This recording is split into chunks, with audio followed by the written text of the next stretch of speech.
All right. Now, where did we stop last time? Let's open up our Anaconda first.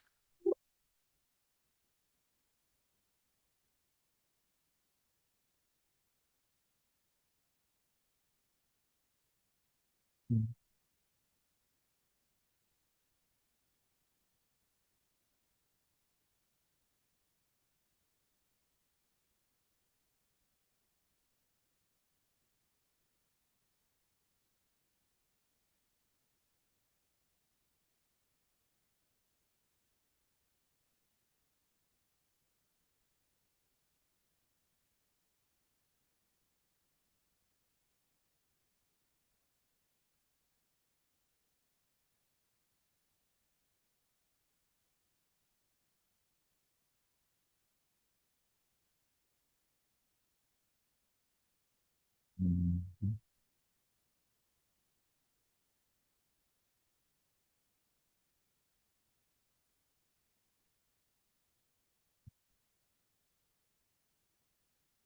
Subjects, science, 14 days ago. All right, so I think the file that I have is not updated. It's on my laptop. Just download it here.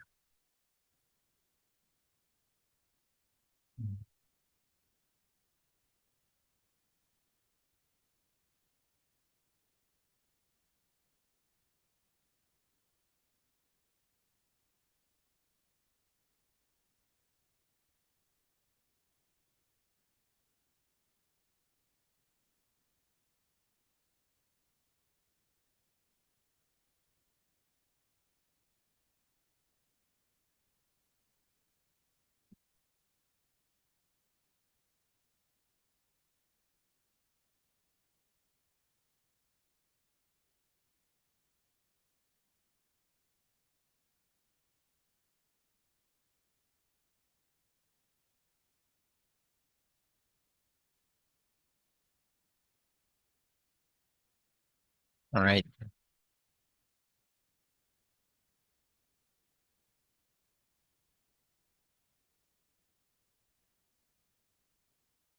Okay, so we were at the in. Okay, in operator.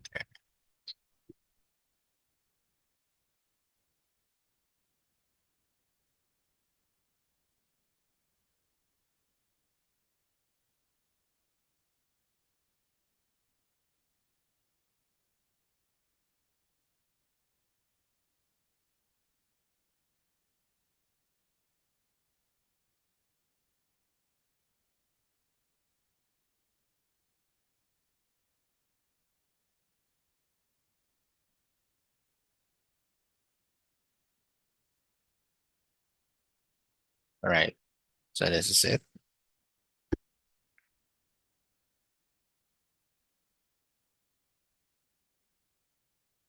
And the assignment that I gave you was this one, a cell phone calculator and a table generator. All right, so I received your answers via email. So we'll check this one later if we still have time. Let's focus first on the discussion because there's still a lot of things left to cover. All right, and this is still our third session, so we need to finish up four more and two more sessions, and yeah, we should be good. Okay, all right. So let's get back to that later. I did a browse through some of it, and it seems that you guys got the idea of reading the strings, okay, the operators as strings, so that's good. You got the correct idea there, and then reading it if it's equal to that specific operator as a string. So yeah, that's how I should do it for the calculator. For the multiplication table, it's just a simple loop. So you just need to know the sequence, the correct sequence in that loop in order to generate a table. All right. Mhm.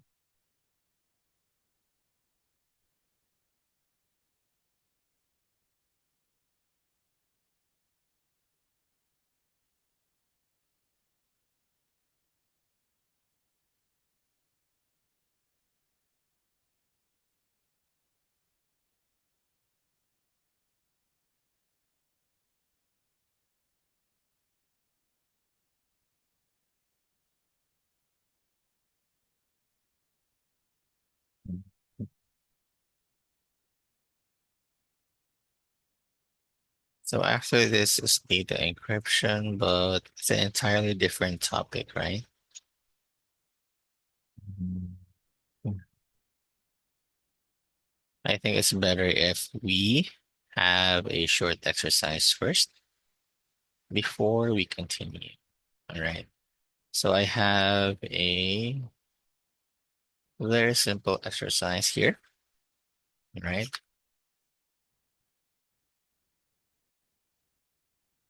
So this is called the vowel counter,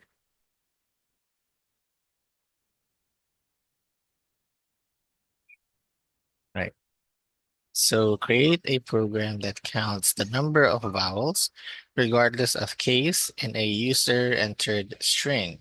Use a for loop and the operator and the in operator to iterate through the string and count the vowels. So what I want you to do is, of course, create a program that will accept an input from the user, okay, that will automatically be in a string format, right?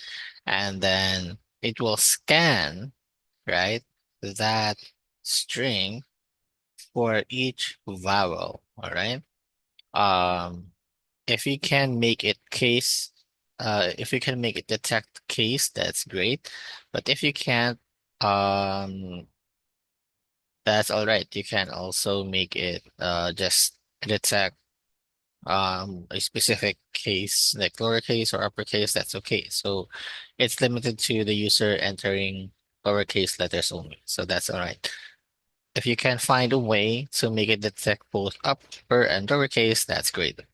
Um, and then create a loop that will count each vowel. And then at the very end, it will print it out using the print function and show the user how many vowels there are on that specific string. All right. So just like before, I'll give you guys 10 minutes for this one. And then, yeah, let's see if you still remember your lessons from last week. All right. So your timer starts now.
All right, so it's 129. Anybody got an answer?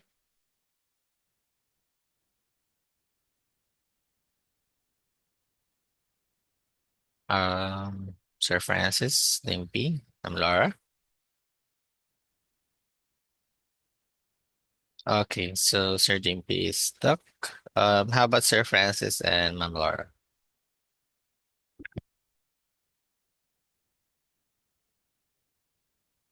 Ano, ano po? All right. So, okay, sharing options. All right. So, Sir Francis, yeah, you can share your screen if you're ready.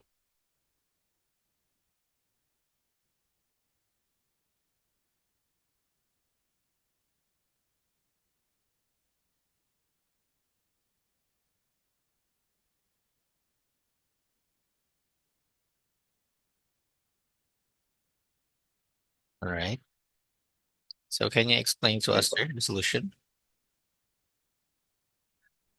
I first made a variable called text para po dun sa enter nating word or sentence. Then, account is zero. Then, using the for loop uh, to define the characters in the text. And po, if yung character is lalabas as any of the vowels, either uppercase or lowercase, madadagdagan siya ng 1. So, ang libus ang using the All right. So, can you try typing context some or yung words? variable din.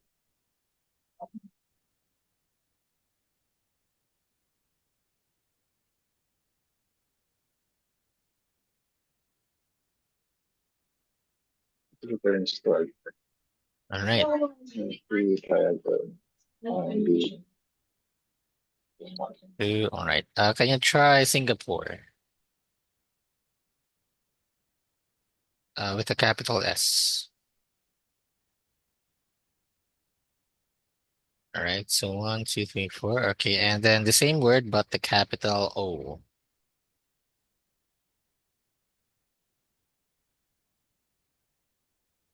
Right. All right. Okay.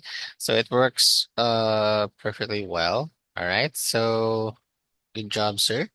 Okay. How about Mom Laura? Do you have a solution that's different, or is it similar to Sir Francis?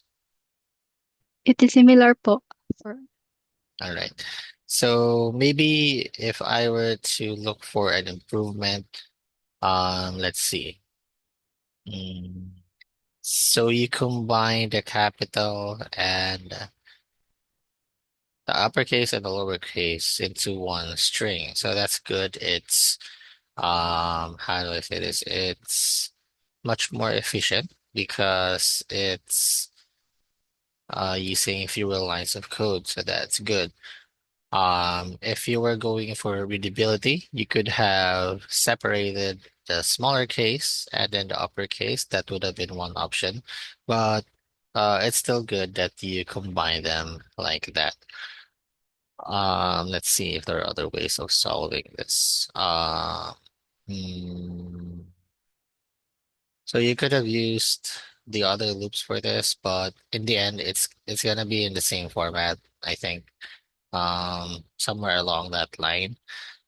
So yeah, good job on that, Francis and Mom Lara. Okay, let me share my screen again.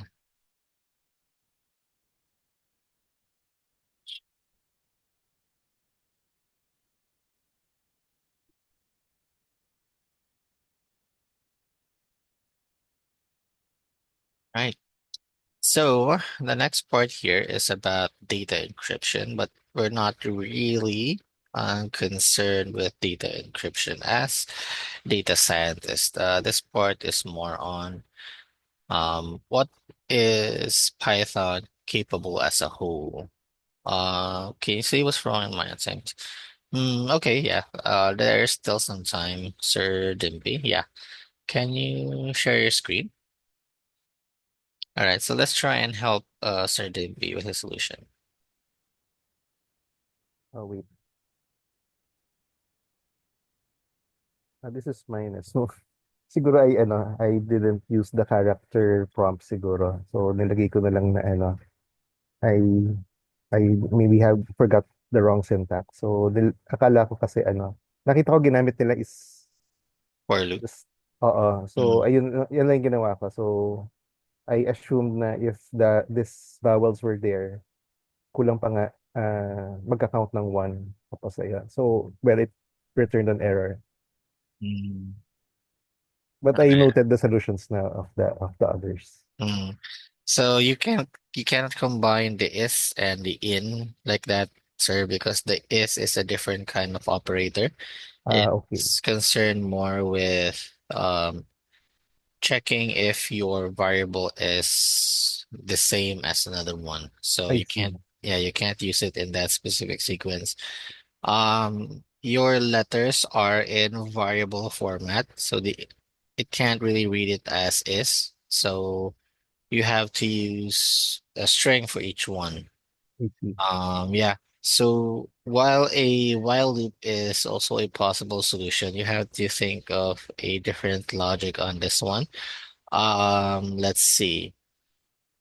You could say that you are gonna count the total number of let's say total number of characters in the input, right? Using the len. You could have done that, and then you will have a separate counter just so that you will know when to stop I the see. loop, right? Yeah. Um, so Okay. you'll have a different counter um for the string itself, and then inside of your while loop, you could add the same thing and an if condition. If a certain letter on that specific iteration is in the following string, which is the vowels that you indicate. So the only difference is that you are manually indicating when, right? When the loop will end using the while loop. Whereas if you were using the for loop, it would have done this one automatically, right? I see. All right. Yeah, Okay. thank you. All right. So let's get back to our lesson. Let's see. All right. So again, um, data encryption, this part is it's more on what Python can do and not really on what data science can do, really. It's not really concerned with data encryption. Um, Usually. Yeah. Let's see. So we'll just breeze over this one a little bit. We're not gonna be discussing it in detail, but the explanation of the code is in the PowerPoint. So you can study this one yourself just in case you might be interested in this specific specialty in Python, which is data forgot what it's called, data protection, cybersecurity. Yeah, I think that's the one. So there's a lot of smaller branches to this. There's penetration testing, there's network testing. So there's a lot of things. Um, so yeah.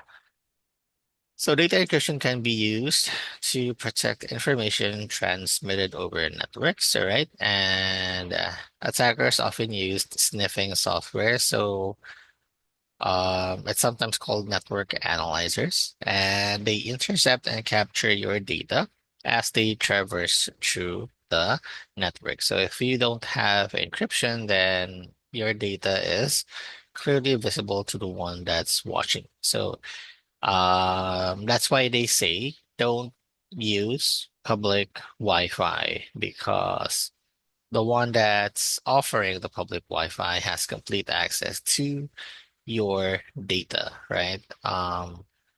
Whether you are encrypting it or not.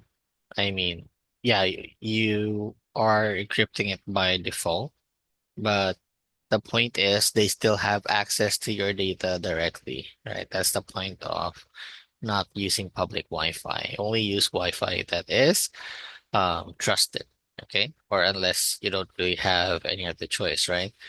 So yeah, just avoid logging into um confidential websites. That okay? So it's gonna be using keys, right? Bottom keys to encrypt messages, and then it will produce a cipher text. And to decrypt ciphertext back to its original plain form, all right? So just like a door, you need a key to open up, right? And that's what encryption basically is, right? You're gonna need a key to understand what it means. And then let's see here. So for example, this is how the Caesar cipher works. That we have this word here, invaders, right? And then uh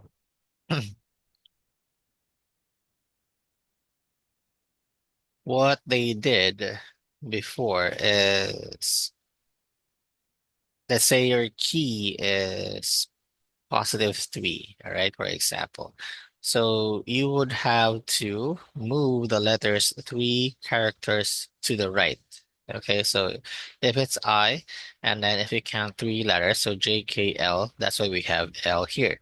If you do the same thing for the other letters, you would have these letters as well. Okay, so this is now the encrypted format, and as you can see, it doesn't really mean anything to us unless we have the key. So what they do usually before is one guy is carrying the message and another guy is carrying the key. So that way, it's much more harder to actually determine the correct message, right?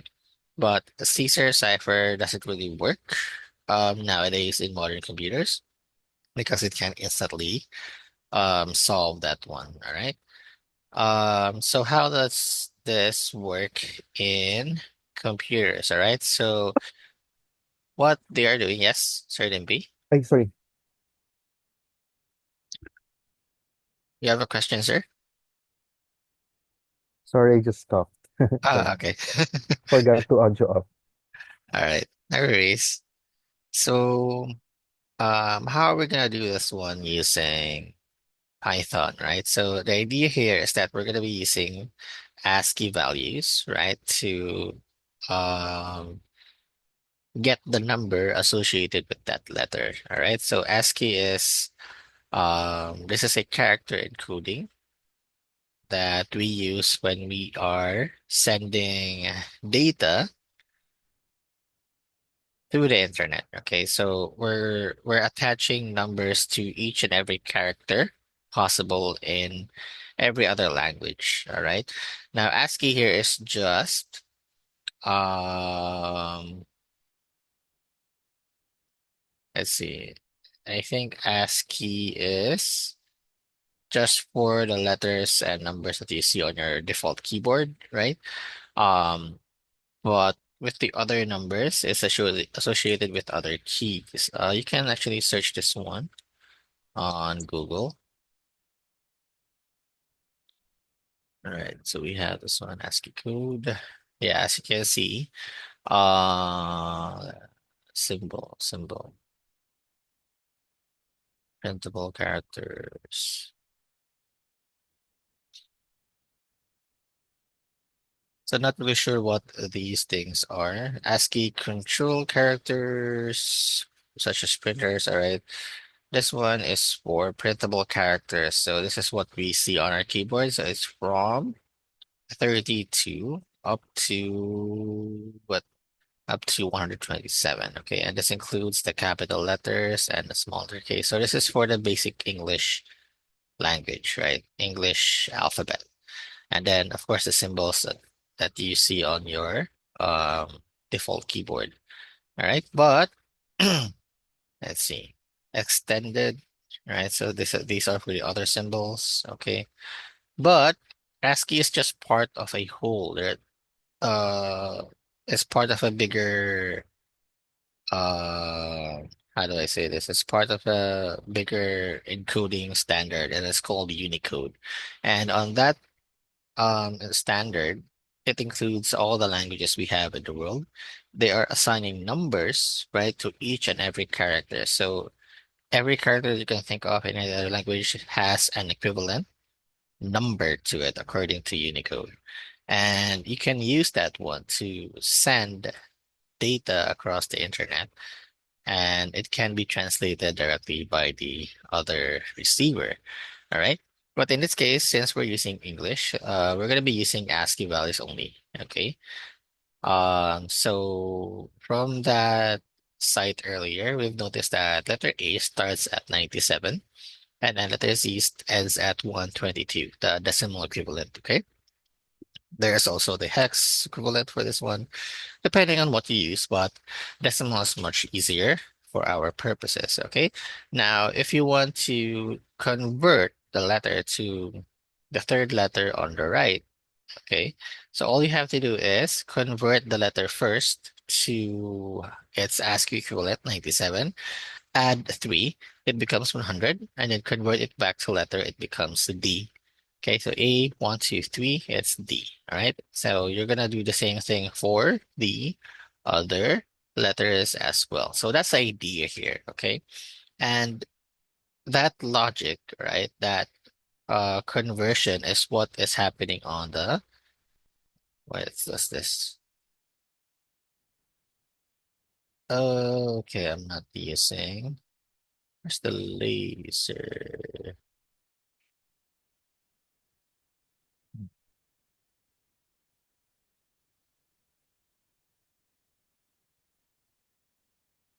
There we go, laser. Right. So why did I explain that? Because that's the logic that we're going to be using on the next slide. So basically, this code here is just trying to convert, right? Each character from this string, all right, to its equivalent character if it's moved 3 letters to the right on the alphabet. Okay. Can you have negative keys? Yes, it's gonna go to the left. Okay. What happens is that it will just loop around the ending. So, for example, if you have -3, it will count as -1, -2, -3, and it will end up at X. All right. So it will just loop around the alphabet. If you have more than the maximum number of, let's say, characters, right? So what you're gonna do is loop around it. Okay, so let's say for example you have uh 35, right? And then it's gonna go over Z in that case. So it's just gonna go back to letter A, all right? So if you are um going over the maximum number, right? It's just gonna loop over after the Z. So you're gonna have to think of a way for that. And that's actually this part right here. So let's see. Mm,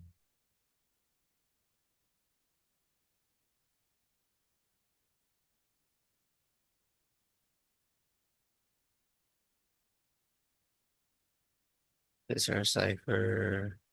Okay. So I think it's in this part here, cipher value, where they include the check whether you went over the letter Z. Because again, what's after Z, right? If you remember our table here, why do we need to go back to the beginning? Because after letter Z, it's a character, 122, right? So it's symbols. So you need to find a way to tell Python that after 122, it's gonna go back to 97, all right? But the count is still the same. So that's what they're trying to do, okay? Basically, it's just a loop around A to Z. So from number 97 to 122, that's what it's trying to do, all right? Okay. So again, you can explore this one on your own. If you have free time, again, it's not really that, related to data science. So here's an example of that code. So there's two sections on that one, right? There's an encrypt, and then there's also a decrypt code.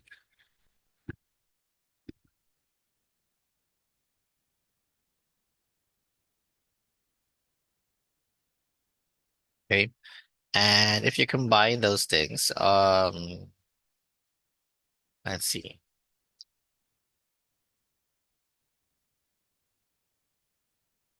So it's not using a function for this one. Um, so you're gonna have to separate them in different cells, but that's okay. We can just do it one by one. All right, so here's an example. You're gonna input invaders there, and then if you're using the encrypt code, okay, this as well. This is the key, right? This is what you will get, all right? This is the encrypted character, right? If you are using the decrypt code, you will input the encrypted message, put in the key, which is 3, and then it will just reverse the way that it did it before, and then it will come out as invaders, all right? So yeah, this is very easy to break using modern computers. So that's true. All right. Okay, so nowadays we're using something called block cipher. All right. Block ciphers still use encryption keys to transform data. You've seen this one on your devices, I think, on your Wi-Fi. Like it's gonna ask you if you want to encrypt your data using AES. So AES is short for Advanced Encryption Standard. So if you have a Wi-Fi or a router at home, you can check this one. Just log into your router, go to your Wi-Fi settings, and then there should be somewhere there where you can choose what kind of encryption method you want for your uh, Wi-Fi. All right. So anyone that um, is accessing your Wi-Fi, right? Their data will be encrypted in that manner. And let's see. You might be asking, sir, can you sniff data that's traveling through Wi-Fi? Let's see. Usually, that's not how attackers do it, from what I know. Because it's very complicated if you're gonna do it like that. They're more focused on attacking the router itself rather than the one that's traveling on the Wi-Fi or on the wire. But is it possible? I'm not really sure. Because there's a lot of signals traveling in the air, right? So you're gonna have to identify which one's which. But there's a lot of signals traveling around. So I'm not really sure, but I think it's possible with some complicated logic. But yeah, again, this is not my expertise, so I'm not really sure about this. All right, so we're gonna go to number systems here. Um, so we're gonna be talking about the octal number system, the hexadecimal number systems. So why were they created? So they were created to provide more convenient and compact representations of binary numbers, which are, you know, the language of the computers, right? So in binary notation, 415 is equal to this one. In octal notation, it's equivalent to 6278. In decimal, it's of course 415. Why is there 1 and 0 here? It should not be there. And then in hex, it's 19F16. All right. Let's see. So the language that's used by computers is sometimes called the binary, right? Because there's only two, hence the word bi. Okay. And let's see. Decimal, right? That's the one that we use. So it's from numbers 0 to 9. It's not 1 to 10. It's 0 to 9. So that's a decimal number system. All right. Let's see.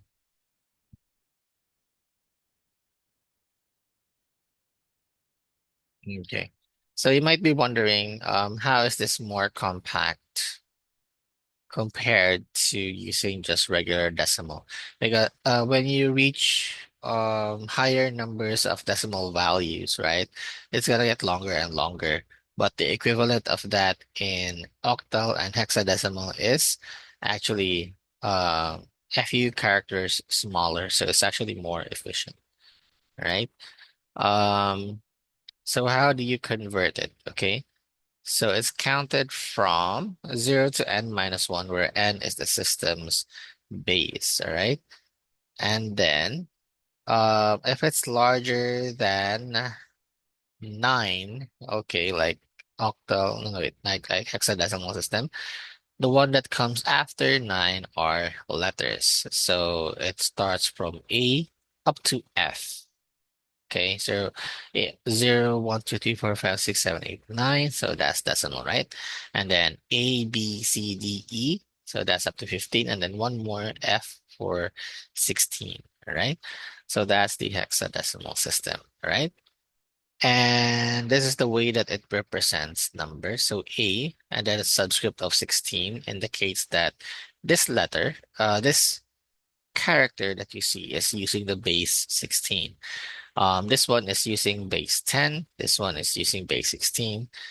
Um, so 1 and 0, right, is different. 1 and 0 base 16 is different from 1 and 0 base 10. Okay, the equivalent of 1 and 0 base 16 is 16 base 10. All right, so it's different, okay, because they're using different number systems. Technically, when we are writing numbers in decimal format, we're supposed to put the subscript operator 10 there, but you know, since we're working on the same number system all throughout, there's actually no need for us to indicate that one. But whenever we are trying to convert from one to the other, we're gonna have to indicate the mm, base, right, on each number so that we won't get lost. Okay. This is how you convert it manually. All right. Let's say you were to uh try and understand why 415 base 10 is equals to 415. Okay. So on each position, right, you have this what we call positional value. All right. And this is determined by raising the base to the power specified by the position. Okay.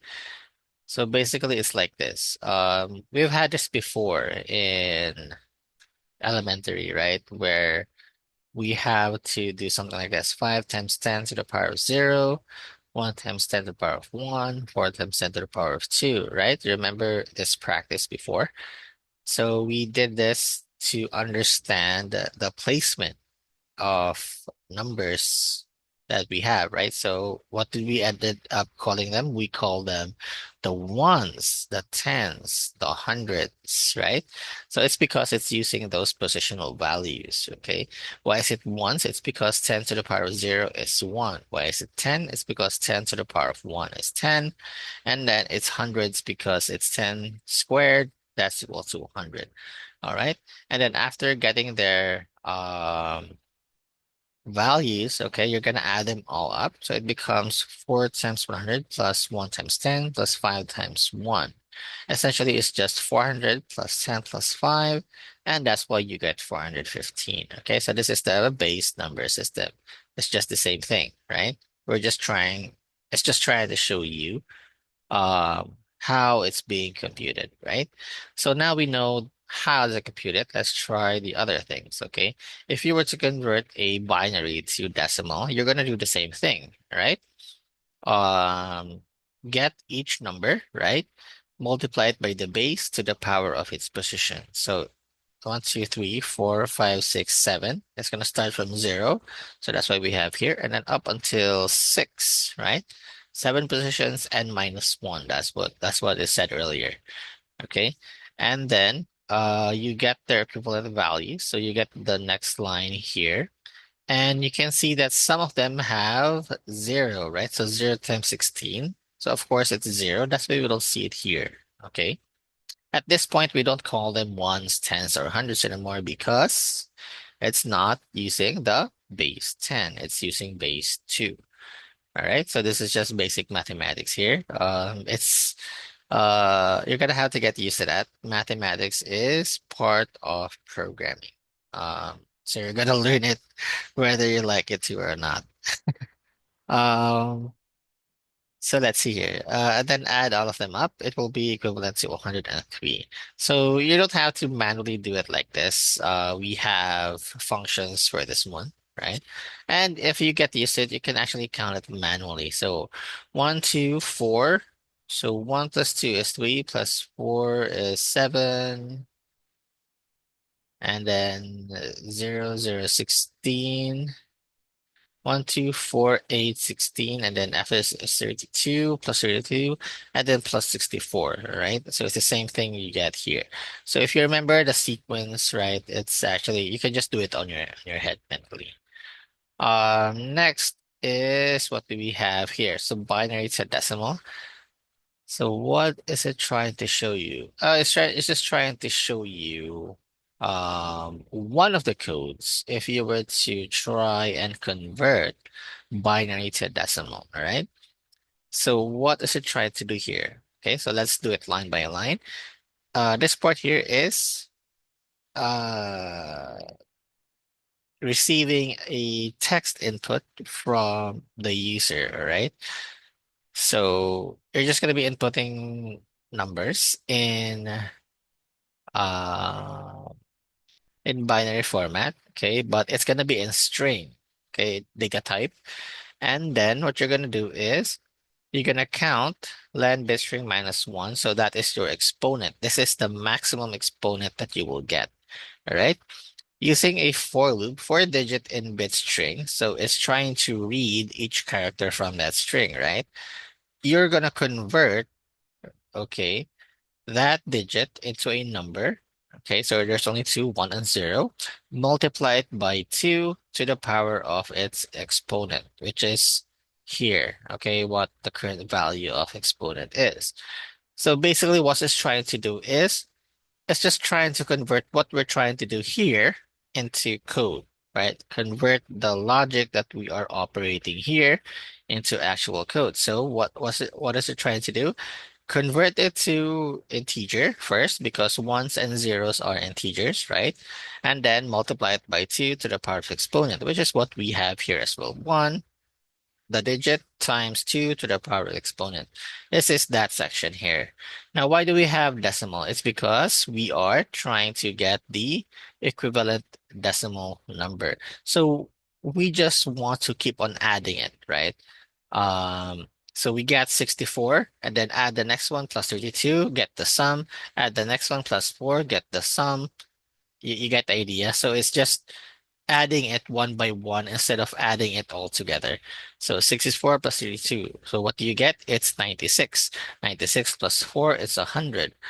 100 plus 2, 102, 100, 102 plus 1, 103. That's what it's trying to do here, all right?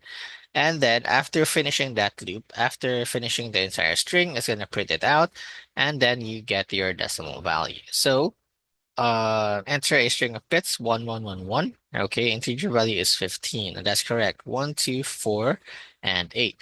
8 plus 4 is 12, plus 2 is 14, plus 1 is 15. That's correct. Enter bits of 101. 1, 2, and 4. 4 plus 1 is 5, and this is correct. Okay. Again, you don't need to memorize this code. We have functions for this one. It's just placed here so that you guys will understand the logic behind when you are trying to convert um one base system to the other. Okay. All right. So this is just another method of getting the how is yours going decimal to binary. So this is the opposite again. This time is from decimal to binary. So what it does is divides the decimal number by 2 first. After each division, the remainder is placed at the beginning. All right. And then the result of that division is taken to the next loop. And then it will keep on doing this until the number is um, not greater than 0. Okay. So this is what it's trying to do here. So basically it's just the opposite, right?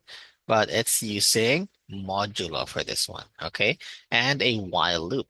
So how does it do that? So first, accept an input, but this time the input is a decimal number, right? And it converts it immediately into integer, right? Because what? What are we gonna do? We're gonna divide it by 2. So it needs to be a number data type. Um, so if decimal is equals to 0, it will of course print 0. Else it will use the following code for the following loop. So we have bit string here. So earlier we were using what? Decimal, right? Because we kept on adding it. And this in this case, what we're trying to get is the binary equivalent. So it needs to be in string format in order for you to get the equivalent value, okay?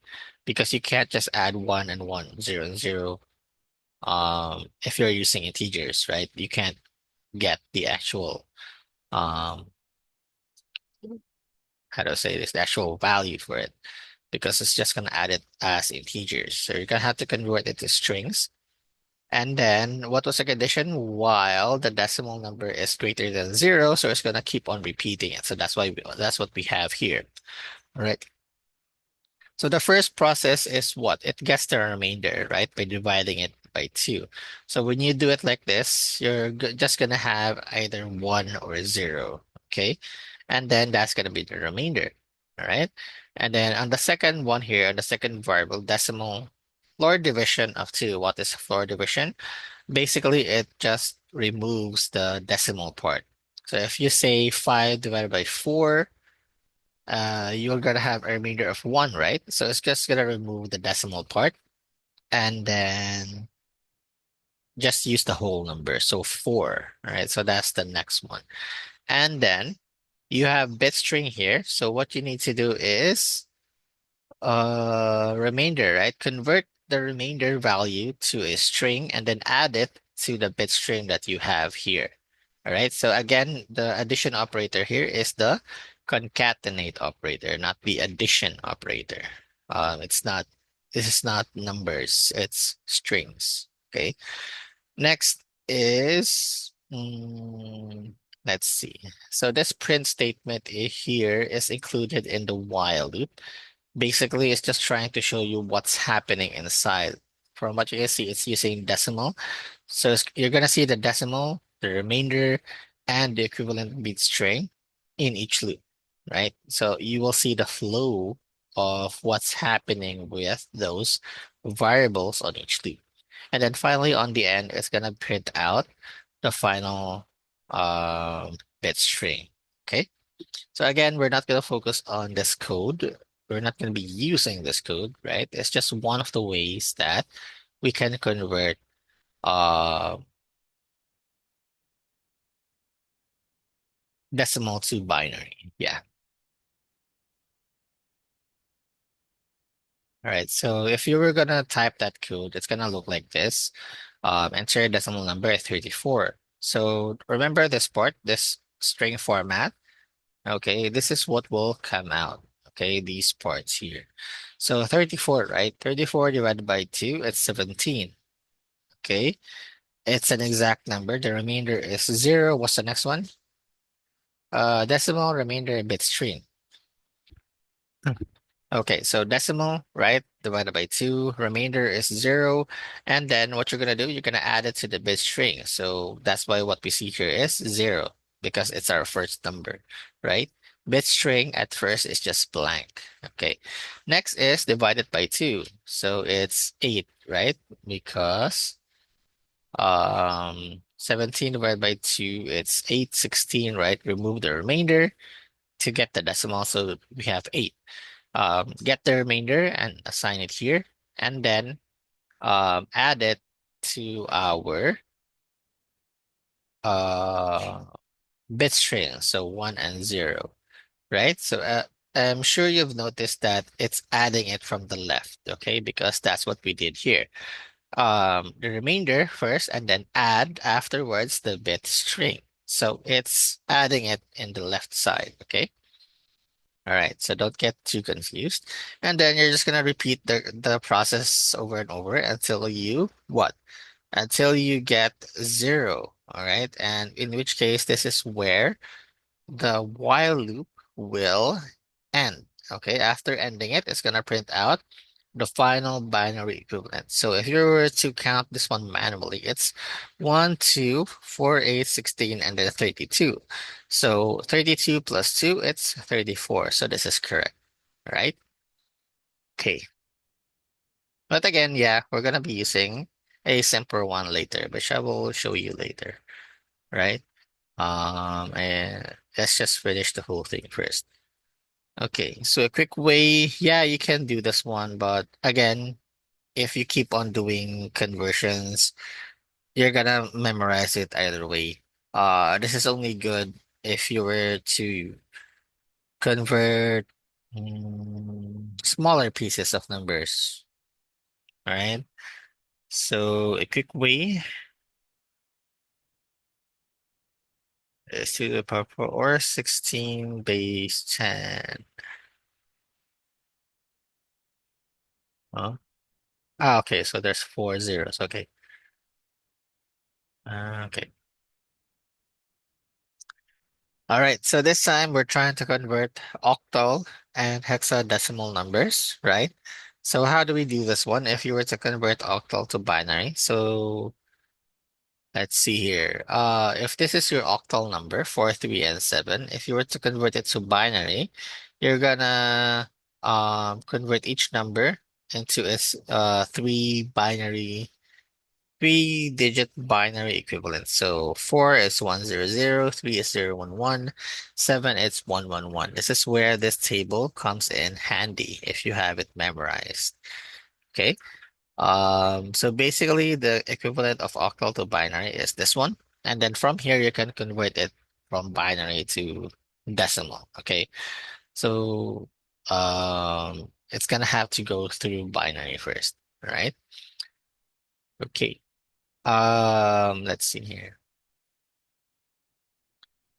So for the hex, it's the same thing with octal, but instead of four groups of four, it's gonna be in groups of three. It's gonna be in groups of four. Okay, so 4, 3, and F, right? As you can see, its equivalent binary is using 4 bits, 4 bits for each um number in hex, right?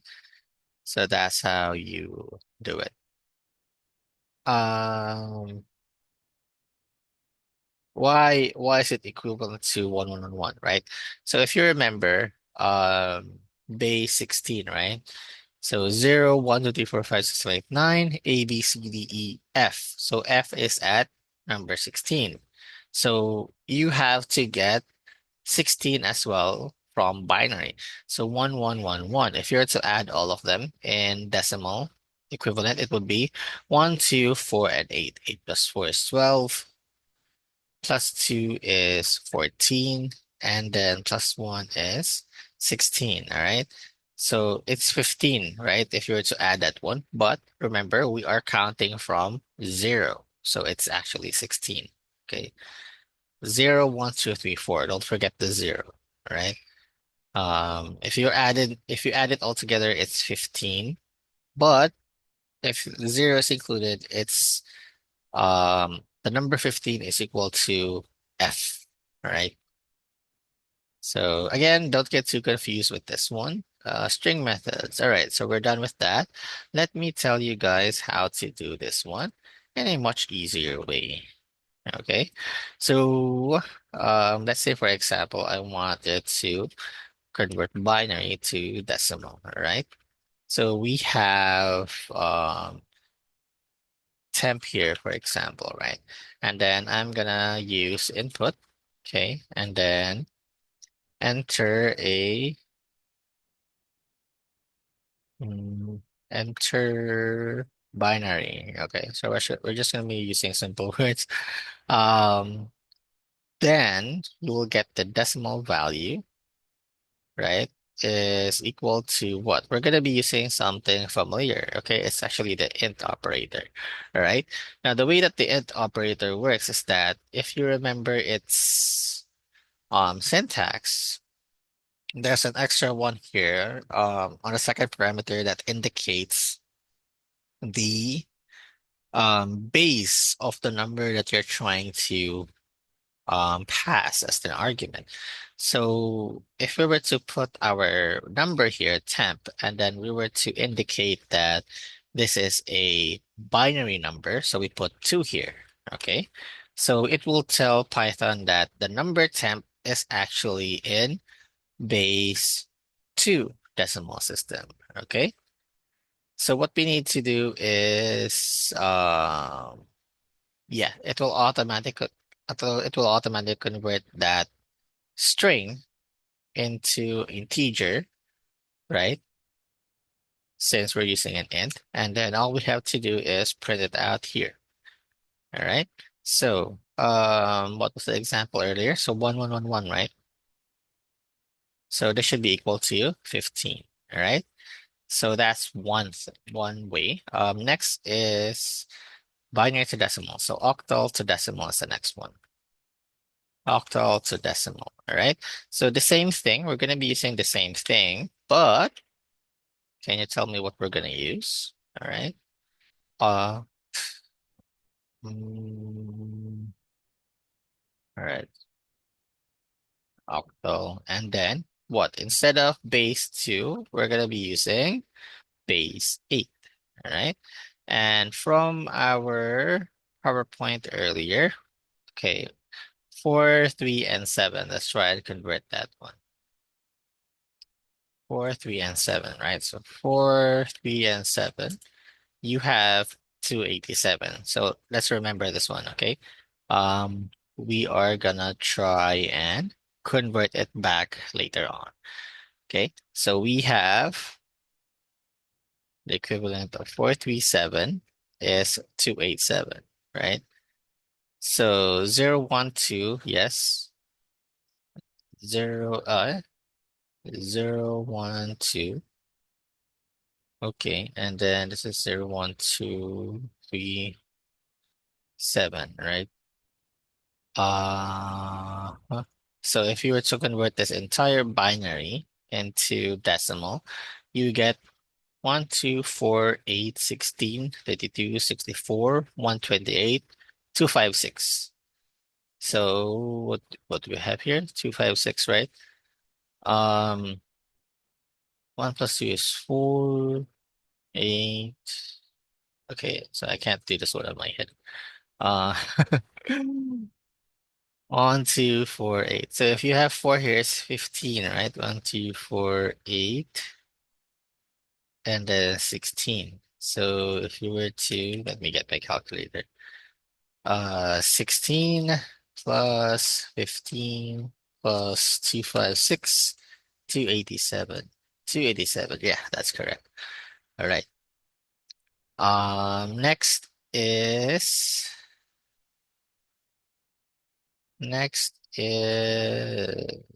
hex. So we have hex to decimal. By the way, did I discuss this? I'm using these things. It's called comments, right? They effectively just, explain different parts of your code to other developers, right? When they're reading your code. So you're gonna put in comments there what your code actually does for your functions, right? Or another use is to disable certain lines so that Python will just skip that line. So that's what the comment is. All right, hexadecimal. So we're gonna be using the same thing, but hexa. All right, so hex and oct is actually a reserved word. Hexa, this is what? 16, right? And then in our example here, we have 43F, right? So 43F, all right, and it's equal to 1087. All right, so that's too long. We'll just check it up later. Let's just remember that it's 187. Okay. So we have every base, right? Binary octal, that hex, and we can convert each one to decimal, right? So let's do the opposite. All right. Let's say we're gonna get decimal to binary. All right. So what you're gonna do, first is temp as well. We're gonna change the input. Actually, this is wrong. It should be enter octal, and then this is enter hex. This one should be um enter decimal, right? Okay. So in this case, we're always going to be beginning with a decimal number. Okay. And then let's see. Binary. Can I use bin? Binary. All right. We're gonna be using bin here, the special function called bin, right? And then what you're gonna do is just pass in the decimal value inside. Okay, so it's very simple. That's the syntax that it has, bin, and then print binary. Okay, so if we were to give it 15, it should give us 1111, right? And it's not working. Why? Hmm.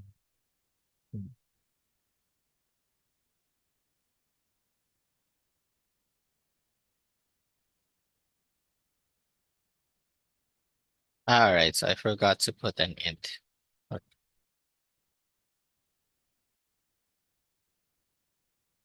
Yeah, because it's in string format. 15. Okay, so 0B1111. So it's not really exactly the same as this one, right? Okay, so what is this 0B? So this is an indication for Python that the number that you are looking at is in binary format. So it can't actually display subscripts, right? Whenever you're reading something um in shell or in outputs like this one, you can create subscripts, but um, it's actually much more of a hassle, really. So what they did is they put a marking at the beginning that tells you what the number you are looking at. So it's actually binary, 0B, as an indication that it's in binary format. Okay. Next is if you want to use just the number, then you can get it using subscript operator, right? So 0, 1, excuse me. So if you want to get just the actual number, you could use something like this, right? And then 15. And then what you will get is just the number, right? You can do that one, subscript operator. Okay. All right. Next here is from decimal to octal. All right. So it's basically the same thing as this one, but we're gonna be changing this to octal, right? And then instead of bin, we're gonna use the function called oct for octal, right? And then what? Octal to decimal. Okay, is this one, right? So we're gonna convert it back. 287. It's gonna show us 437. 437 is correct. So this time, if you can see, it's actually 000. Okay, so that's an indication that we're looking at an octal number. Okay. Last but not the least, it's of course hex, decimal to hex, right? So the same thing. And then the function that we're going to be using is called hexa. Hexa. The name of the function is called hex. All right. And then we're going to pass in the decimal 187. And it's going to give us 43F. Okay. So it's now 0x, an indication that it's using a hexadecimal number.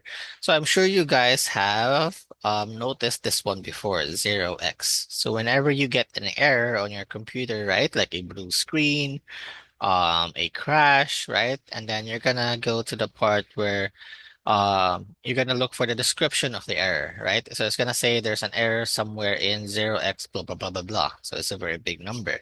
Um, that's an that's actually an indication that what you're looking at is a hexadecimal number. All right. And if you were to convert that one to decimal, that will be very, very long. So at that point you can appreciate hexa numbers more because it fits a very large information into smaller number of characters. All right. So instead of memorizing all of these things earlier, right? Like this one or the logic of these codes, right? You're down to memorizing simple formulas. Int, if you know the int, you get three conversions automatically. Bin, oct, and hex. So only four functions. You only need to remember four functions, or you don't actually have to remember. Just know that um, those functions exist. All right. So whenever I'm trying to solve something, um, when I'm developing any kind of project, right? My way of thinking is something like this. So this is my problem. This is my input. I want this kind of output. So the first thing that you should ask is, um, you shouldn't go directly to coding, right? You should ask yourself, is there a function available for this that can have this specific output that can do the same thing, right? Without me actually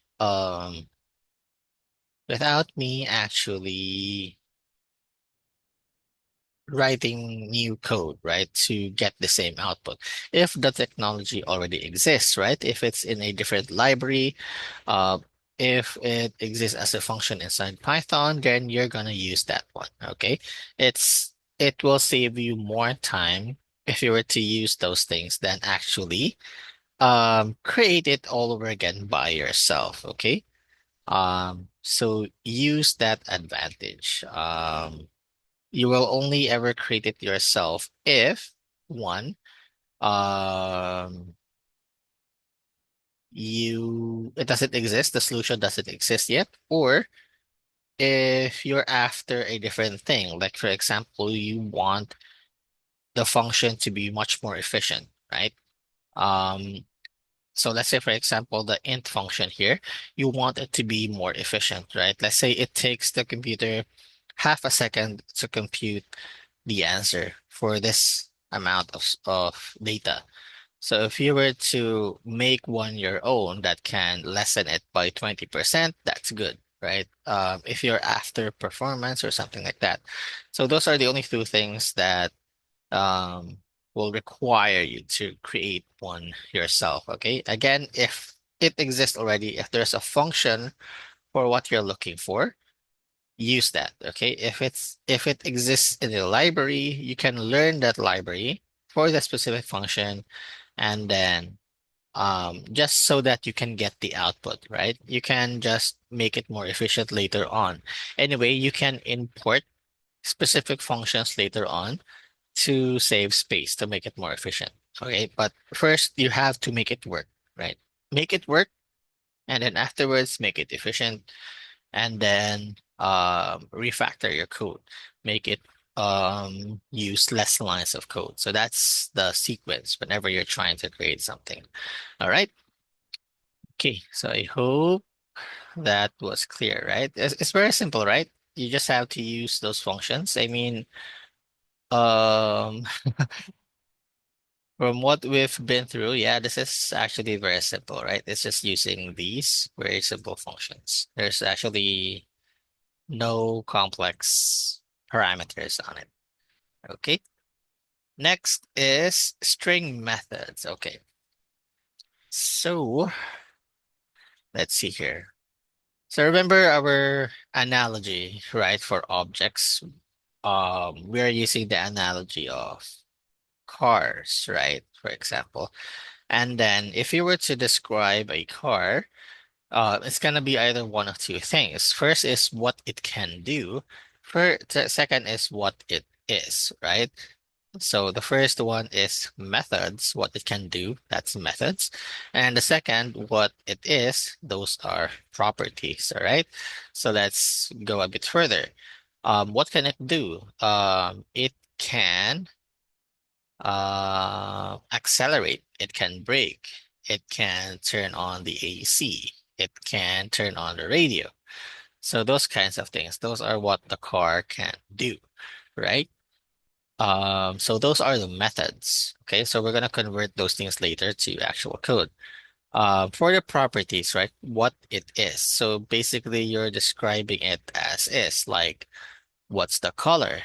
Or is it made out of carbon fiber or just regular steel? Um, what is the make, the year, the model, those kinds of things, right? So you're describing the car, um, its properties, all right? So that's what we call it. Um, so that those are properties and methods, right? So it's the same thing, right? And in programming, okay, that makes up an object. So if you add those properties and methods of a car, they become an object, right? You are describing the object now as a whole. So the same thing with objects in programming, okay? Um, it's gonna have its own properties and methods. And again, at the very beginning, if you guys remember, I told you that consider everything inside Python to be objects, all right? Now, if we were to still use that concept here, we're gonna reach the point where we can use methods. Now, let me see if we have actually used it before. Methods. Maybe I used it before and I didn't explain it. No, no. All right, so there are no methods. Okay, so this is the first time that we have used methods. Okay, so string methods, right? Mm,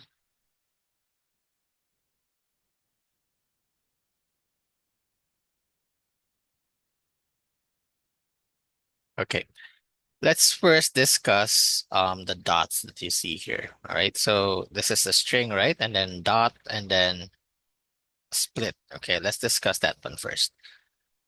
Uh, okay.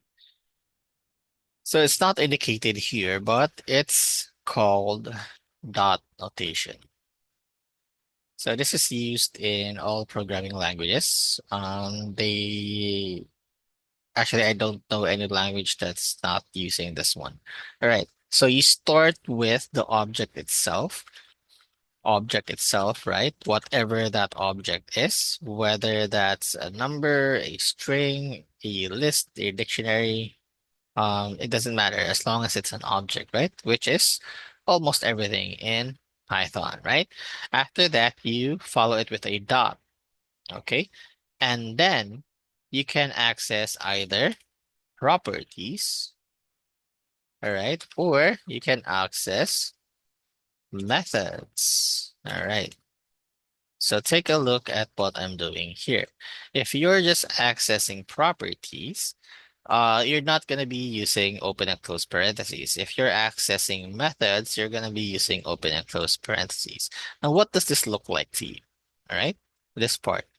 It looks like a function, right? It has the same format as a function because that's what methods really are. They are just functions, but they work directly on that object, only on that object that it is assigned to. Okay. The objects may have the same um, method names, the same property names, but they only work on their own specific objects. Okay. So methods, right? So whatever the method name is, like for example, what we have here, it's called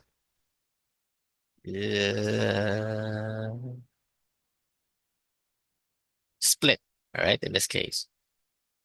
But there are a lot more methods there available. Okay, so dot method, dot notation, what else did I forget?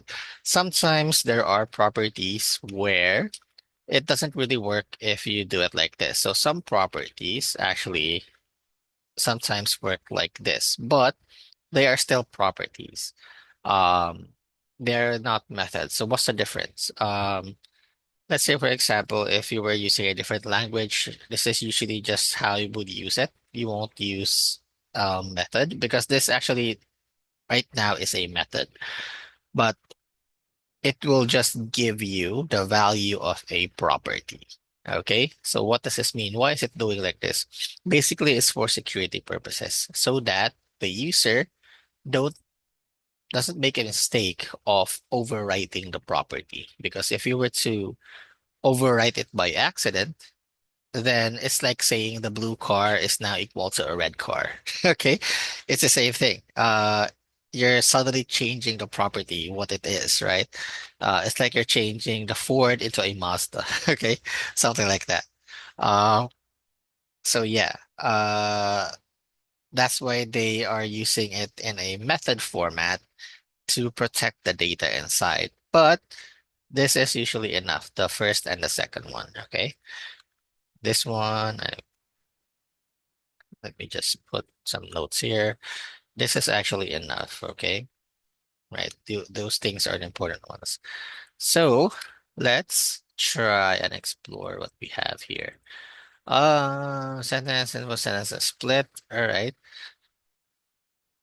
So the split method, right? If you remember, we are searching for functions. We're searching for functions in Google, right? Um, so you can do the same thing for methods, but you're gonna have to indicate what object you are working on. So we have split method, right? Split method, and then we're using Python in this case, right? Python. And then you're gonna also have to search the object, which is string.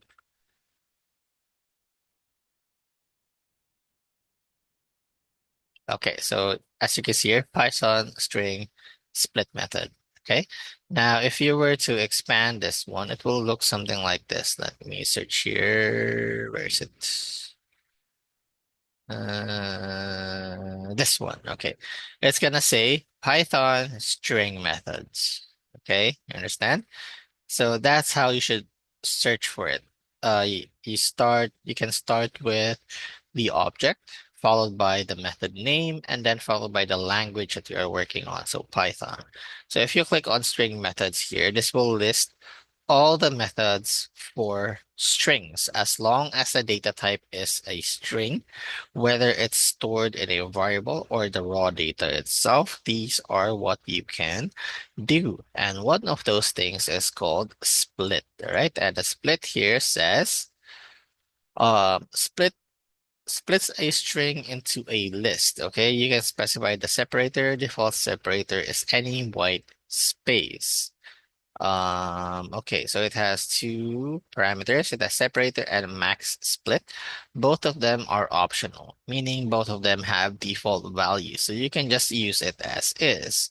That's what it's trying to do in this example here. As you can see, split is just used directly. It's not using parameters. All right, so let's try this one. Um, temp is equals to input, right?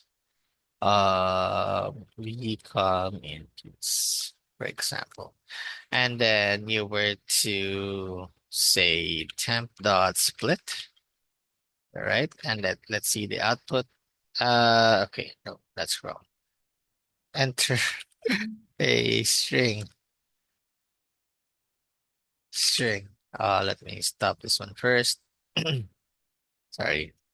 And then we come in keys. Okay.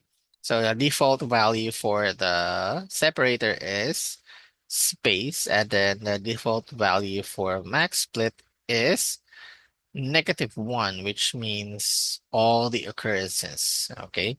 So every space that it sees, it's gonna split it in that area. So what we see here is we come in P. So um, it's gonna separate each one. There we go. So it's much clearer now. So each space is gonna separate it into a different object. All right. Does it say here that it will split it into different objects? No. It just says split a string into a list. All right. So obviously that list, okay, this one is composed of strings, and we have used list before temporarily, right? Where is it? List. I remember we were using this one before. List.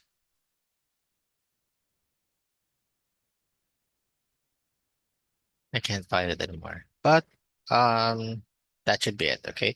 So each word right now is separated into their individual words, and you can access them one by one, but more on lists later on. Okay, let's explore the simpler methods that we have here. So let's say it's this one. It's called upper. Where's upper? U. Okay, here is upper. So convert a string into uppercase. Let's use that one. Okay. All right. So upper. All right. Enter a string. And now enter, and then as you can see, it will convert it into uppercase. So I hope you guys understand now what a method is, okay? It's what the object can do with the data that it has. Okay, with the upper method, it can convert the data that it has, which is the string, into its uppercase equivalent. So that's what methods are, okay? It doesn't matter what language you're going to be learning in the future, the definition and the use is going to be the same. All right. It's even going to have the same format, like the dot notation and then the parentheses. So those kinds of things. All right. What else? So yeah, you can explore the other things that you have here.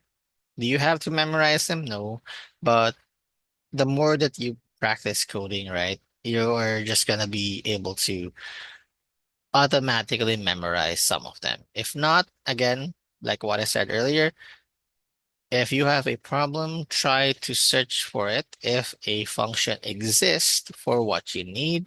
If it doesn't, then that's the time that you're gonna search if a library exists for what you need. If it's still not there, then that's the time that you will create one yourself. Okay? That's the logic that I would do if I were programming. Okay. Next is, okay, so we had the dir and the help. So what's these things? So basically it's like a helper inside of um, Python. So remember earlier when I said that all objects, everything in Python are objects, right? So we can actually take a look at that here. So we have a simple string, right? We have this one, right? And then we're gonna take a look at the properties and methods of that object. So if we're gonna say dir and then temp, sorry, string, okay, Daniel, for example, we're going to take a look at the string object, right? If I were to run that one using the dir function, it's going to give you what? It's gonna give you all the properties and all the methods that it has. So take a look at this one here. We have upper and we have split as well, okay, indicated here. All right. And then, so this is the kind of indication that you get, right? This is how Python does it. If it doesn't have the double underscores in the beginning and at the end, it's a method. If it has, then that is a property. All right, so let's try accessing properties, okay? Let's try accessing the simple things like size of. So what is the size of um the size of the string, okay? So again, this is the object, right? And this is what the object has inside of it. Okay, all the properties and all the methods that describes the object itself, the string itself, okay? Now, if we're gonna access a property, all right? So what did it say? Size of, right? So what? Using a dot notation and then just input the name here. So size of. All right. So it's gonna say something like function string size off. So we're not using it properly. It says that we should put open and close parentheses there. Okay. So it's function. And right now it's giving us just one thing, right? This is what I said earlier. In this part, objects, properties, and then open and close parentheses. It's just giving us a value. It's not really doing anything to the data itself. Okay. So that's why it's a property. So we have 55. I think this is in bytes. So 55 bytes. So this string is 55 bytes in size. So there are other properties here that we can explore, but do we really need to use them? Not really. I don't even use these things a lot other than the actual string value itself. Let's try this one, str. So this is, I think, the actual characters itself of the string. So there you go. If you access this property, it will just show you itself. What else? Mm, iteration len. So let's take a look at len here. All right, so 6, right? So we're not using the len function anymore, right? We're using the len property.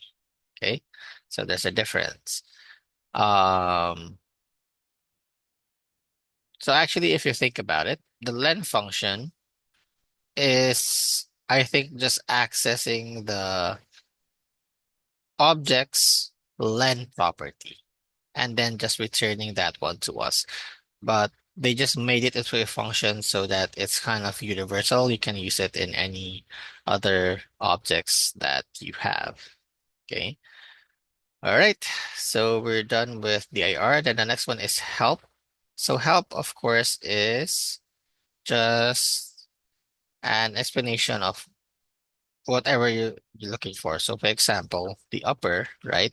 So you're gonna say help, right? And then string of the object that you have, and then upper, but you're not gonna put the open and close parentheses. Otherwise, it's gonna run it as a function. Okay. You're just gonna put the name of the method or the property that you have. So if I were to run this one, it will say upper method of built-ins dot string instance. Okay. So return a copy of the string converted to uppercase. So basically it's the same as this one, but this is internal. It's inside Python. All right. So it will work even though you don't have internet. All right. Do you really have a use for this? Not really. There's a lot of resources online that is much better than that one. Okay. All right. Next split. Okay. Text files. Let's see. Right, we can open text files. Yeah, let's do this. Uh, okay, so where are we currently? We are at half point. So text files and then manipulating directories. Okay. Um, let's have our break since it's almost 3. Um, let's have our break, 15 minutes. So let's be back here by around 3:05. Okay, just around that time. Okay, and then we'll begin discussing the other half, and then after that we can proceed to the next PowerPoint that we have here. All right. So quick 15-minute break. I'll see you guys later. All right. Don't leave the room. Just mute yourselves. Okay. All right. See you later.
Okay.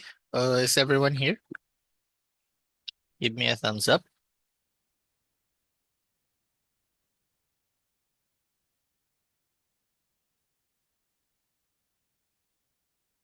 All right.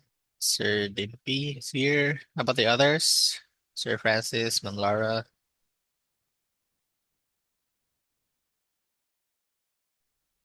All right. So let's just assume that Ma'am Lara is here. Okay.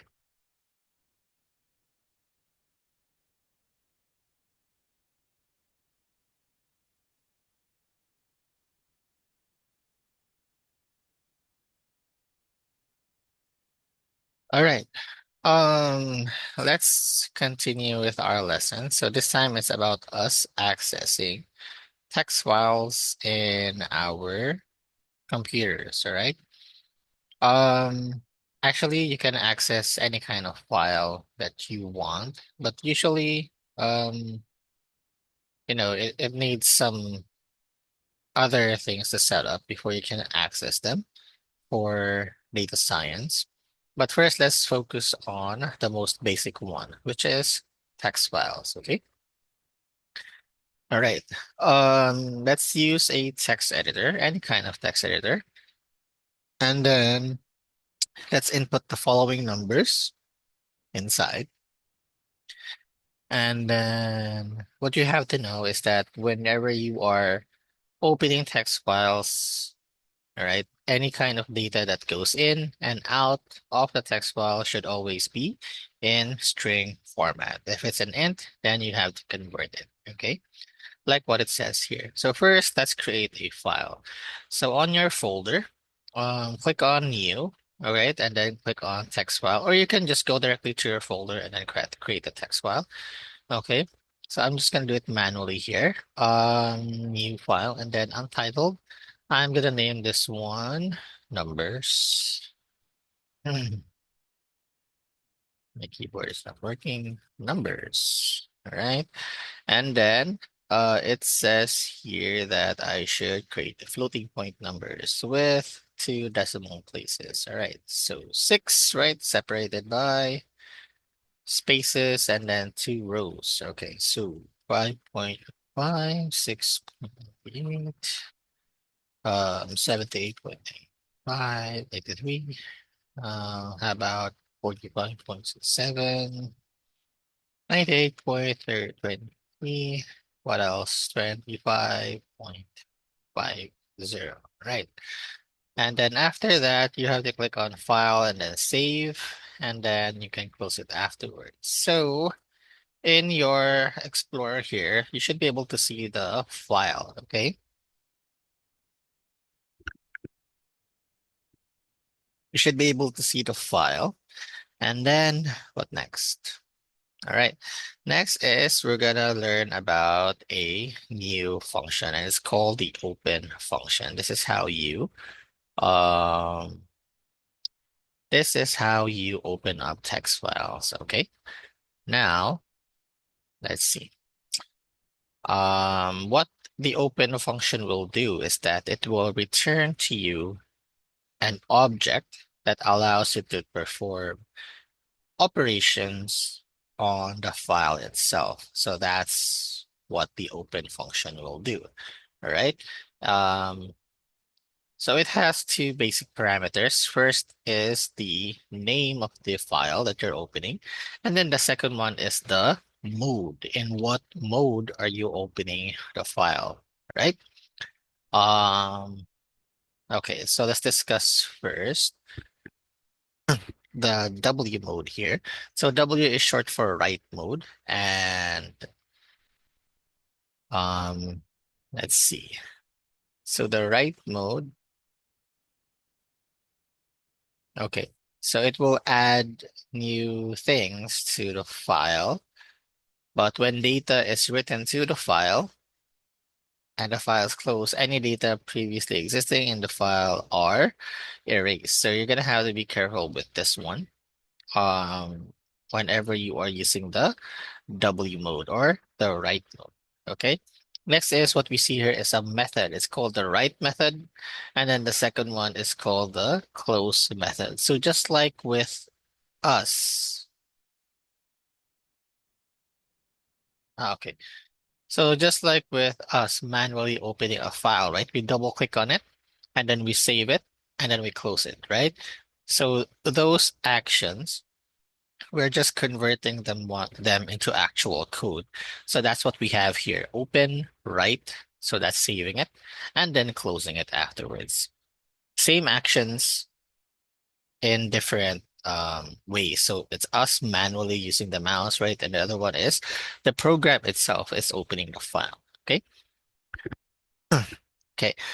Let's try and use that one. So it called it integers.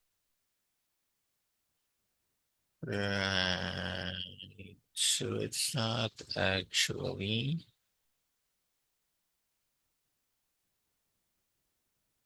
Oh, okay, so it wanted us to create this file by using the write mode.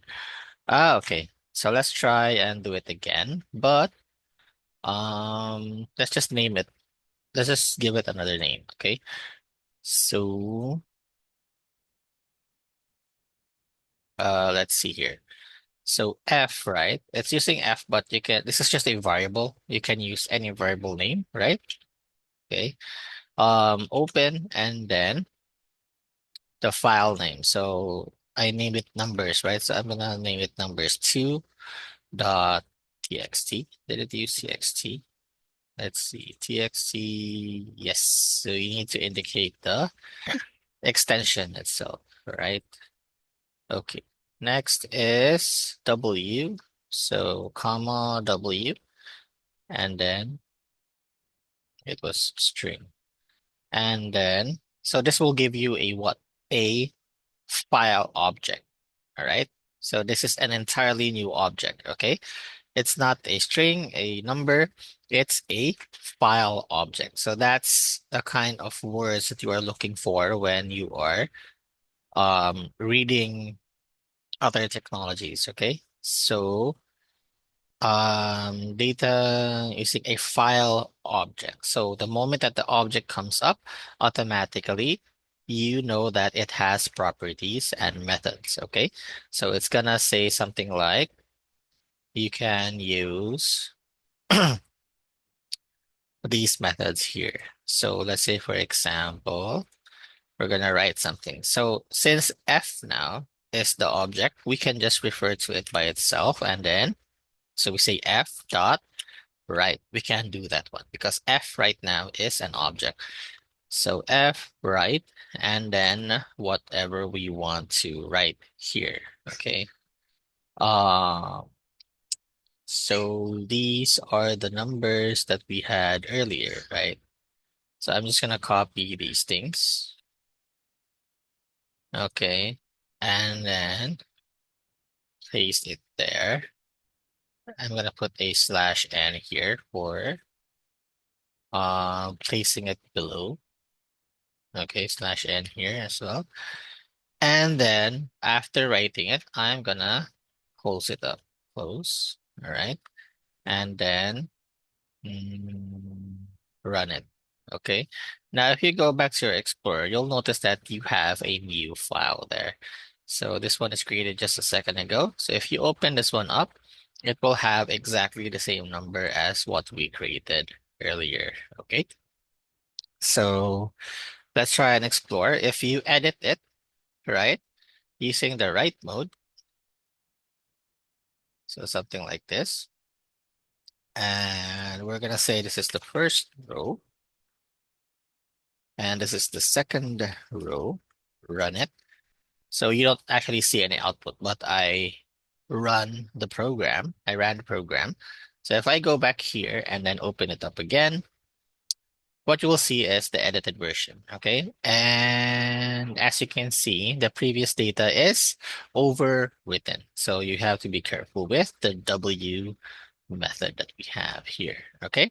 So again, the same sequence, open, write, and close, okay? There's another method of doing this, but using it in this way is fine as well. Um, where are we? Okay. This one here, basically it's the same thing, but it's using the random library. Okay. And the random library is also an object with a lot of functions inside of it. But since it is an object, we can access it using methods, a random.randint. And then this will just basically generate numbers, a number between 1 and 500, and then writes it afterwards. Okay. So basically integers.text here is just 500 numbers of 500 random numbers. Okay. And then it's separated by rows. So that's what we're doing. Um, do we really need to create that one? Line signs and okay, yeah, so we're gonna use it later. All right, so let's create it here. Don't concern yourself too much with the random library. For now, we're gonna discuss this one soon. We're just using this one because it's much easier to create something random. Um, like random numbers, random integer numbers. Okay, so what we need to do is open it up, create a for loop, use the library, write it, and then close it.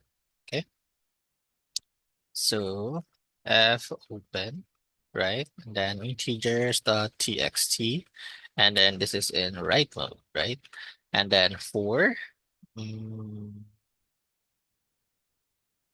we're gonna create a for loop, right, for x in range of 500, right. What do? You generate a random number is equals to random. Wait, that's wrong. Uh, rand is equals to random dot rand int of 1 to 500, right? After this, we're gonna write it f dot write, and then we're gonna convert it to string rand, and then add in the slash n. Okay.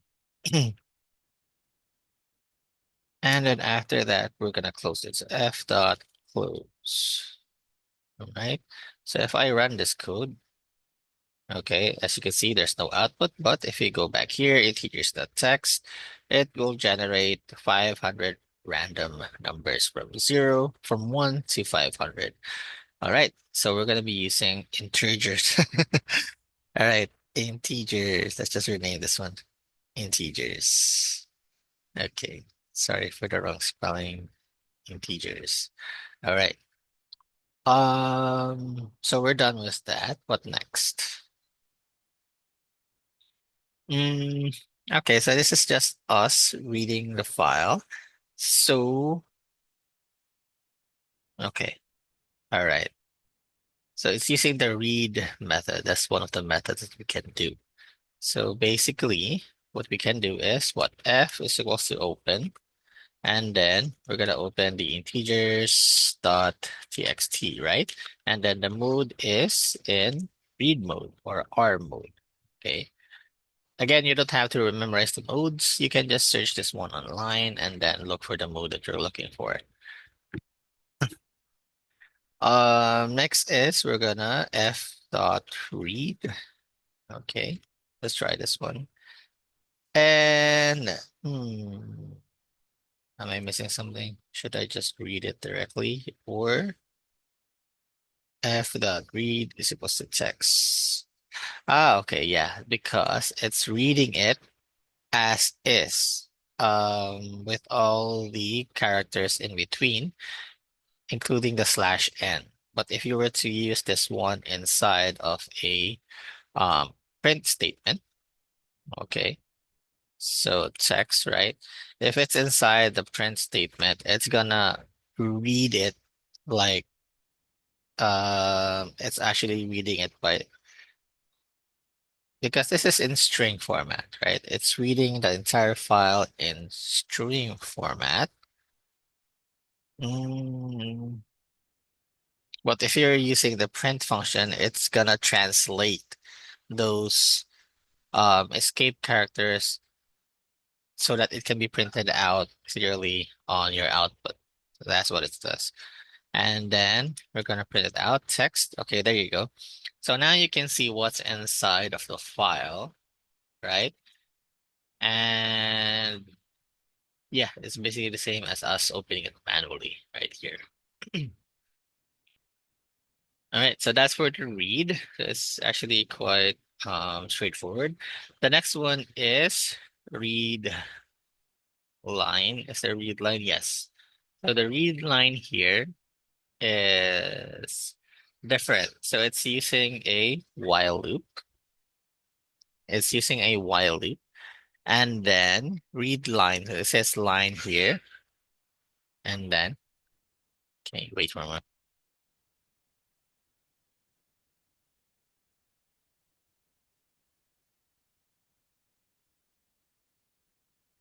Okay. Let's see. Where was I?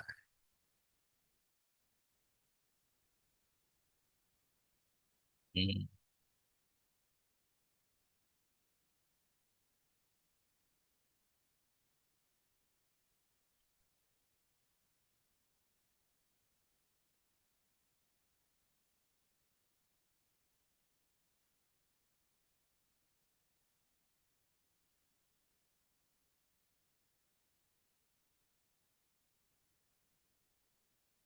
Mm. All right. So the difference between the read line and the read is that read line from the name itself, it will read it line by line. And then the read will just read it as a whole. Okay. Now, why does it do this? Why does it separate it like that? The reason is, what if I were to have a file that's around 1 gig in size, right? It's gonna consume a lot of memory if you were to open it. And then you're gonna say you're gonna read the entire thing and save it in memory, right? Just think about that one for a moment. So it will consume a lot of memory, a lot of processing power. Whereas you could have just read it line by line and then process it line by line. So it consumes a lot less memory, a lot less processing power, but it will take it. No, wait. No, actually, it's a bit faster this way because if you have to read everything first, right? Although, even though you have it in memory, you're still going to be reading it line by line, right? So I hope that makes sense. Um, but basically, their output is going to be the same. It's just going to be using a while loop, and while true, it's going to keep on reading the line, okay? And it's using a break statement here to stop the loop when what? When you reach the very end of the file. So at the very end, you'll see a blank here. So if the moment that it reads that blank, the while loop will stop, and then um, it will, it actually didn't indicate here, but you can close it afterwards. You should close it afterwards. So after this loop, you should close it afterwards. Okay. But yeah, that's it. Read and read line. Okay. In this case, string can be int and the float. So in this case, we're just basically reading the integers.text, right? And then while we're reading it, okay, we are gonna get the sum of each number. So in this case, it's using the, let's see, for loop, for line in F. Oh, okay, so instead of using read line. Okay, for line in F. All right. It's actually better if you were just gonna use for loops, right? Because it reads it by default line by line, just like what a read line does. And Strip. So what is the use of the strip? So the strip is, remember the one that we had earlier. Um, if we remove this one, right?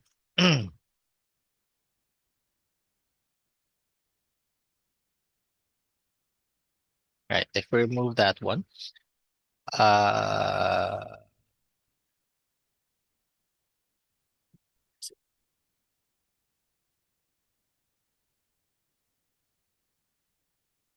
f dot read. There you go. So remember this one, okay? This is what will come out if you use f dot read, right? What the strip method will do is that it will remove any open spaces afterwards. So slash n here is technically a open space when it is being read as a line. So afterwards, right, it's gonna strip all the spaces at from the beginning and at the end part. So that's why there's a strip there. Because if there are spaces on that string, you can't actually convert it into integers, or you can't use the int and float functions correctly. Or in cases where you can use it correctly, there might be a time where it will produce a wrong output. So just remove those extra spaces in the beginning. And uh, for each number that it reads, it's gonna add it back to the sum variable, and then in the end, it's just gonna print it out. So it's a fairly straightforward program. Again, instead of using the read line method of the f object, you are just using the regular for loop to access each line on your integers.text. So it's the same thing. Okay, it's up to you whether you want to um, use read line or the for loop. Okay, great, great. There you go. Okay, reading files. Okay, this one here, the next question modifies the previous one to handle integers separated by spaces or new lines. So let's see here, integers in read mode. This is in read mode. This is in read mode. All right. What's it trying to do? Word list is equals to line the split.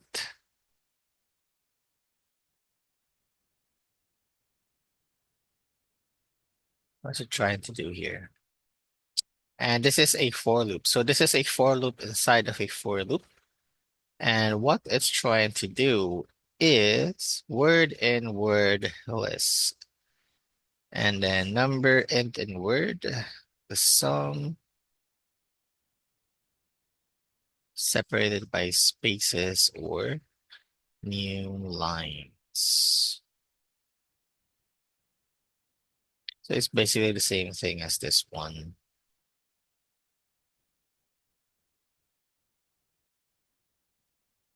Mm. Hmm. So what is the advantage of this using this code? So it's just using strip. This one is using split, but it has two more. It's using two loops. So this is actually less efficient compared to this one, because each loop, each succeeding loop that you put inside is gonna consume a lot more memory. Um, convert the numbers into convert the numbers into integers and then add it back. So it's gonna be the same as this one, but it's just showing you a different way of getting the sum. But the output is still the same. Okay. Again, this is using two loops, two for loops, and it's using the split method instead of the strip. And this is much less efficient compared to this one. Okay, the more loops you use, the more um inefficient it gets. All right. Okay. So these are the necessary basic methods that you need to know, and this is the function, the open function. All right.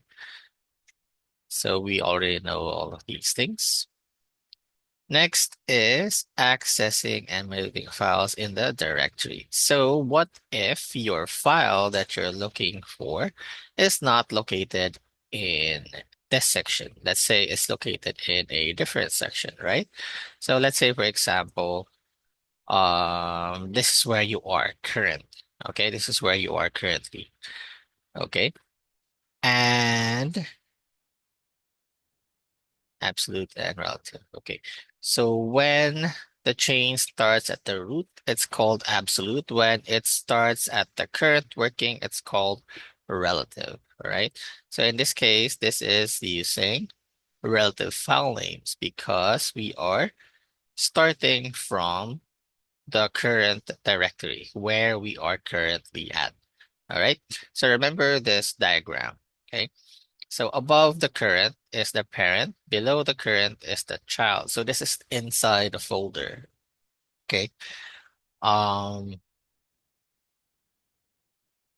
let's see here. So current siblings, so they are in the same folder, these things here. Okay, the gray ones are, let's see, current my file.txt, current directory, and my file.txt. Yes, you are in that current folder. Okay, and that folder is in sibling with another folder here. But inside your current folder, there's only one file. That's myfile.txt, and you have one other folder. It's called child. And inside that child, you have myfile.txt. So it's basically the same file. It's just showing you how you're gonna go about it in writing the directions. Okay, so we're gonna have an example of this later. But first, let's say we are in the current directory. So all you have to do is just write the name itself of the file that you're accessing in that directory. So this is what we are doing here. We are accessing it directly, okay? So fopen integers.txt. Why are we doing it like this? Because our file, our Jupyter Notebook file is inside this folder, right? And inside this folder is also where, this is our Jupyter Notebook, right? Inside this folder is also where our file is located, the integers.txt, right? So since they are in the same directory, the same current directory, which is batch 15 here, you can just directly access it like this, okay? Just by name, all right? Next is, for example, we're gonna have a child, okay? Child, okay? So it's gonna go to what? A different folder. So let's create a new folder here. Let's name this one, rename. Can I rename this one? Yeah. All right, so I'm just gonna name this one child, just for an example. And then I'm gonna duplicate this integers, duplicate, and then I'm gonna move this one to child.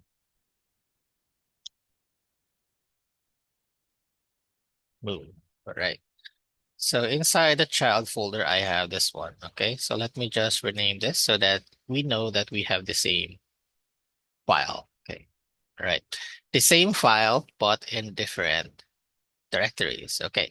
Now, if we want to go to the child, right? So it's under the current directory. So you have to access the folder first and then the file, right? So this is where you are currently because this is where our Jupyter Notebook is operating. So if you want to access that one, you'll have to say something like child and then slash and then run it afterwards. Okay, so as you can see, it's the same thing. Okay, the same file, but I'm accessing it under the child folder. All right. Okay. So I hope that makes sense. And it's the same thing as the example here. If you want to go to the parent, then you're going to have to indicate two dots at the beginning. And then if it's the parent, right? So it should be this one. So integers.txt should be located here, all right? And let's actually open up something else. I actually have integers.txt here as well. But let's open up something else. How about median the text? All right. So it's 1 to 10, right? Let's open up that file. So capital M. So if I were to say something like, all right, so I'm going to copy paste this one, but instead of that, we're going to open it, dot, dot, okay, and then median dot text. And then as you can see, I am accessing that file, but this is from the parent directory, from where I am currently at.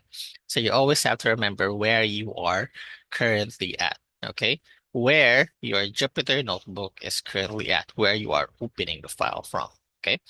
And the same thing goes for siblings, all right? So for siblings, it's gonna be, um, let's see. So in this case, this is batch 15, right? You're here. So if I want to access something from a different batch, I'm gonna have to indicate the folder again and then the file name. So it's the same thing. So you're just gonna have to add some additional thing here. So instead, it's gonna be sibling, right, in your declaration here.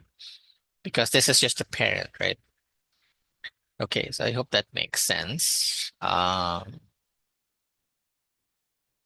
Hmm. Okay. So this one, we don't usually use this one a lot. It's using the OS module.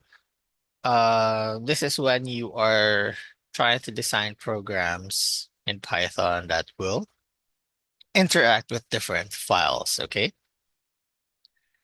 So it's going to be using the OS module, the OS library, and then using this library, it can access any file inside your computer. Again, there's actually no need to do that because whenever you're creating a project, right, you're gonna put everything in the same folder usually, and then just access it from there. So instead of using parent directories, it's usually just gonna be child directories from there on out, um, usually. So you're not gonna be accessing Windows files, program files, right? You're just gonna be accessing the files that you need inside your own project. So this is more like if you want to create apps using Python that needs access to different files inside Windows. So this is what you do. I'm not sure if this will work with other operating systems like Apple or Linux. I'm not sure, but you can just search this one on your own if you want. All right. So there's really no need for us to do this one. But here are the basic things that we can use. These are the basic functions, like the change directory, get current working directory. That's what CWD means, current working directory. We have the AR, the directory, make directory. So you're going to create a new folder, remove. So you're deleting something, rename, of course, rename, remove the IR. So the entire directory um is removed. Okay. This is just for the file, the remove path.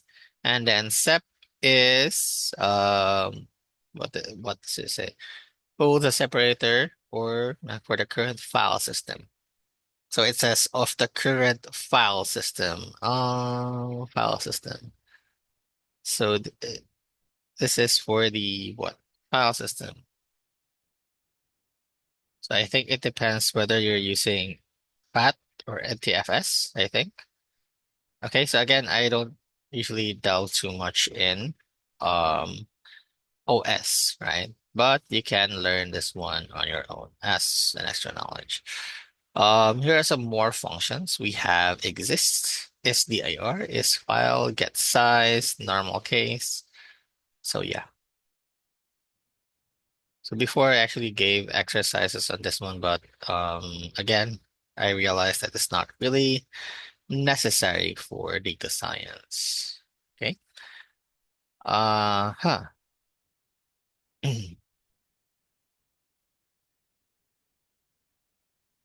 Let's see. It's 3:40. All right.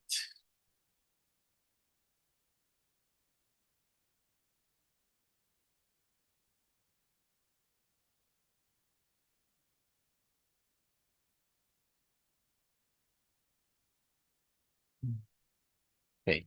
So let's have an exercise. Okay. Let's let's have an exercise. All right.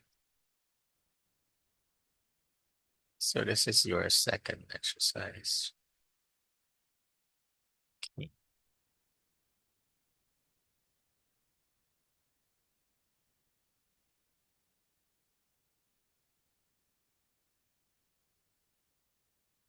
Mm.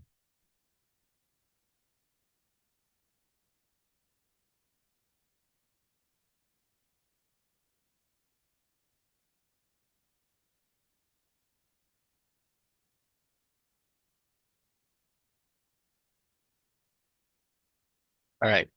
So create a text file named data.txt that contains a list of numbers separated by commas. So so it's a list of numbers separated by commas. So you're gonna be using it's just one row, okay? Your task is to create a program that reads the file, calculates the sum of the numbers, and then writes the result to a new text file named result.txt. So in your directory, there should be two files, data.txt and then result.txt after the program is ran. And then here's an outline of what it should do. Okay, read the data.txt, split the numbers using the comma as a delimiter, right? Convert the numbers to integers, calculate the sum, and then create or open results.txt depending on you have whether you have it or not, and then write the sum as a string to this new file. Okay, so this is a basic outline of what you should do.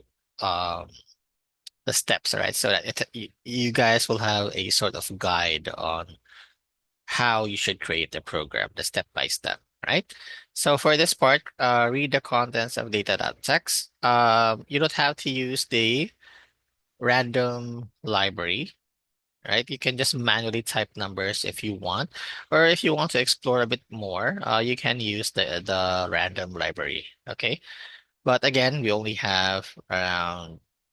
Okay, it's a bit difficult this time, so I'll give you 15 minutes for this one, up until 4, and then we'll be discussing the next PowerPoint. All right, so your timer starts now, right?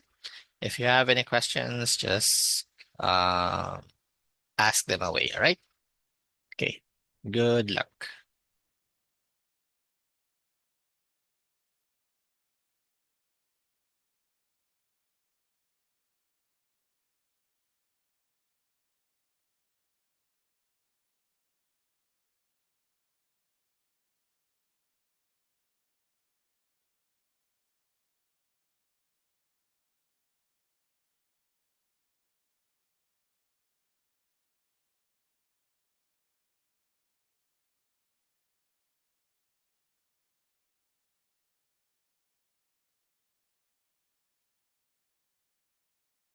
So by the way, you're going to be using the split function. So I think you're going to have to do a little bit of research on this, all right? Just as an added challenge on how you are going to split the entire string using commas. And then after that, how you're going to access the list, okay?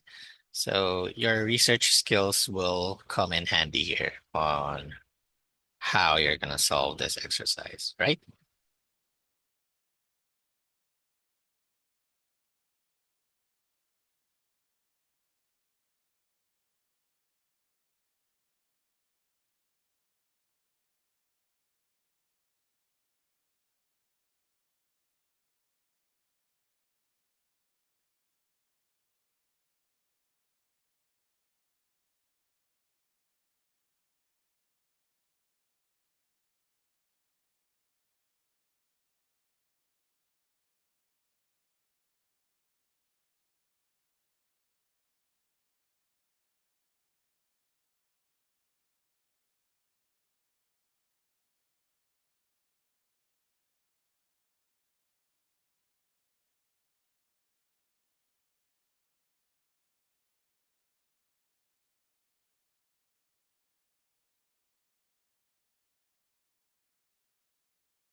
Okay, so if anybody is done, just let me know.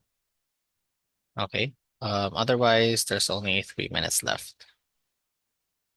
Okay.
Okay, so it's four. Let me see your answers. Earlier it was Sir Francis, so I want to see Mom Lara's work this time. Okay, do you have an answer, Mom Lara?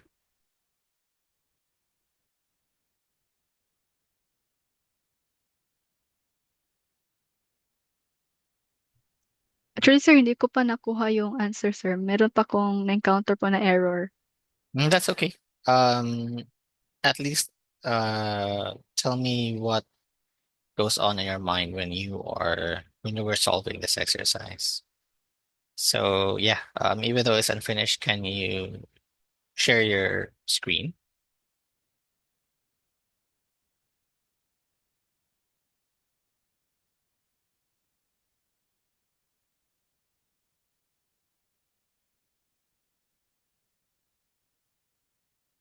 All right. Okay.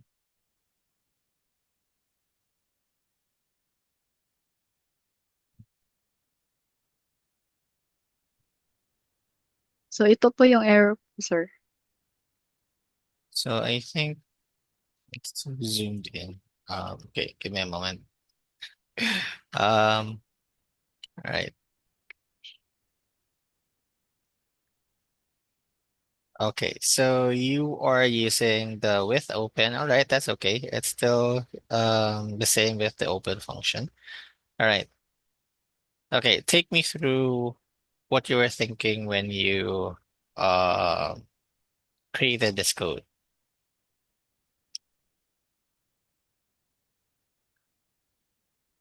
So, I use this line this code po sa fopen data text.r. So, so, yan. So, dito if lagyan ko pa ng strip or hindi. Kasi yung previous, ano po, yung code is, hindi yun nilagay. Mm. So, nilagay ko na po siya. And then, and then, nag-research po ako. Then, ito po yung gamit po. Then, text.split. Right? And then, I use this convert the numbers into integers. Ito po na yung line of code.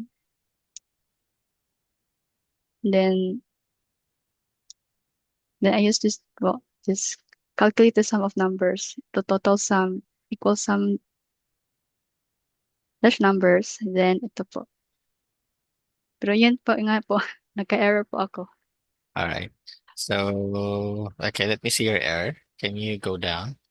All right. Ito po. Around there.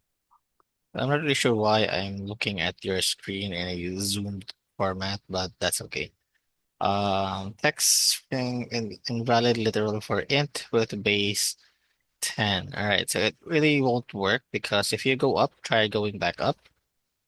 It's because text right now is, let's see, split, right? So you are reading it and then stripping it. Print the text. So text dot split. All right. So can you open up your data.txt? What does it? Ito, wait lang.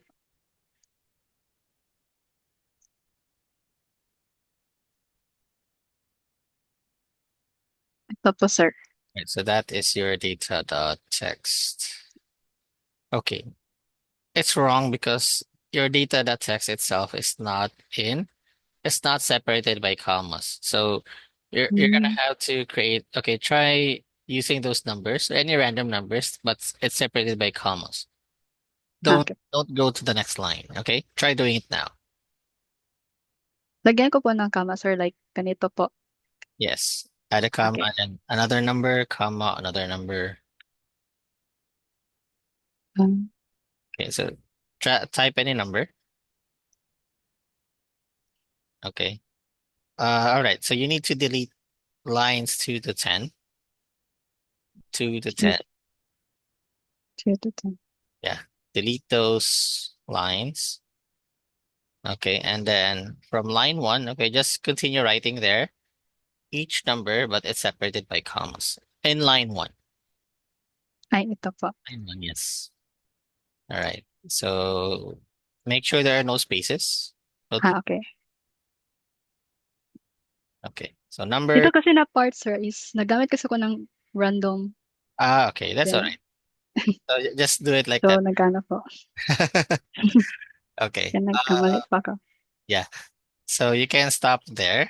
Put another number, one last number. All right. And then save it. And then go back to the notebook, your Jupyter notebook. Ay, Okay. That's the one, right? So read the text. Okay. All right. Try running it again. Okay, can you scroll down? ito po. All right. So it's printing it out, and then what else? It's done. What's it saying done? Result that file. Okay, can you open up result that file? So the total should be what? 10, 21, 30, it's 39, right? So can you go to results.txt? Result Ito po. underscore file. Oh, yeah, no, wait. Result.txt, yeah. Open up the file. No. Ay, sumuk.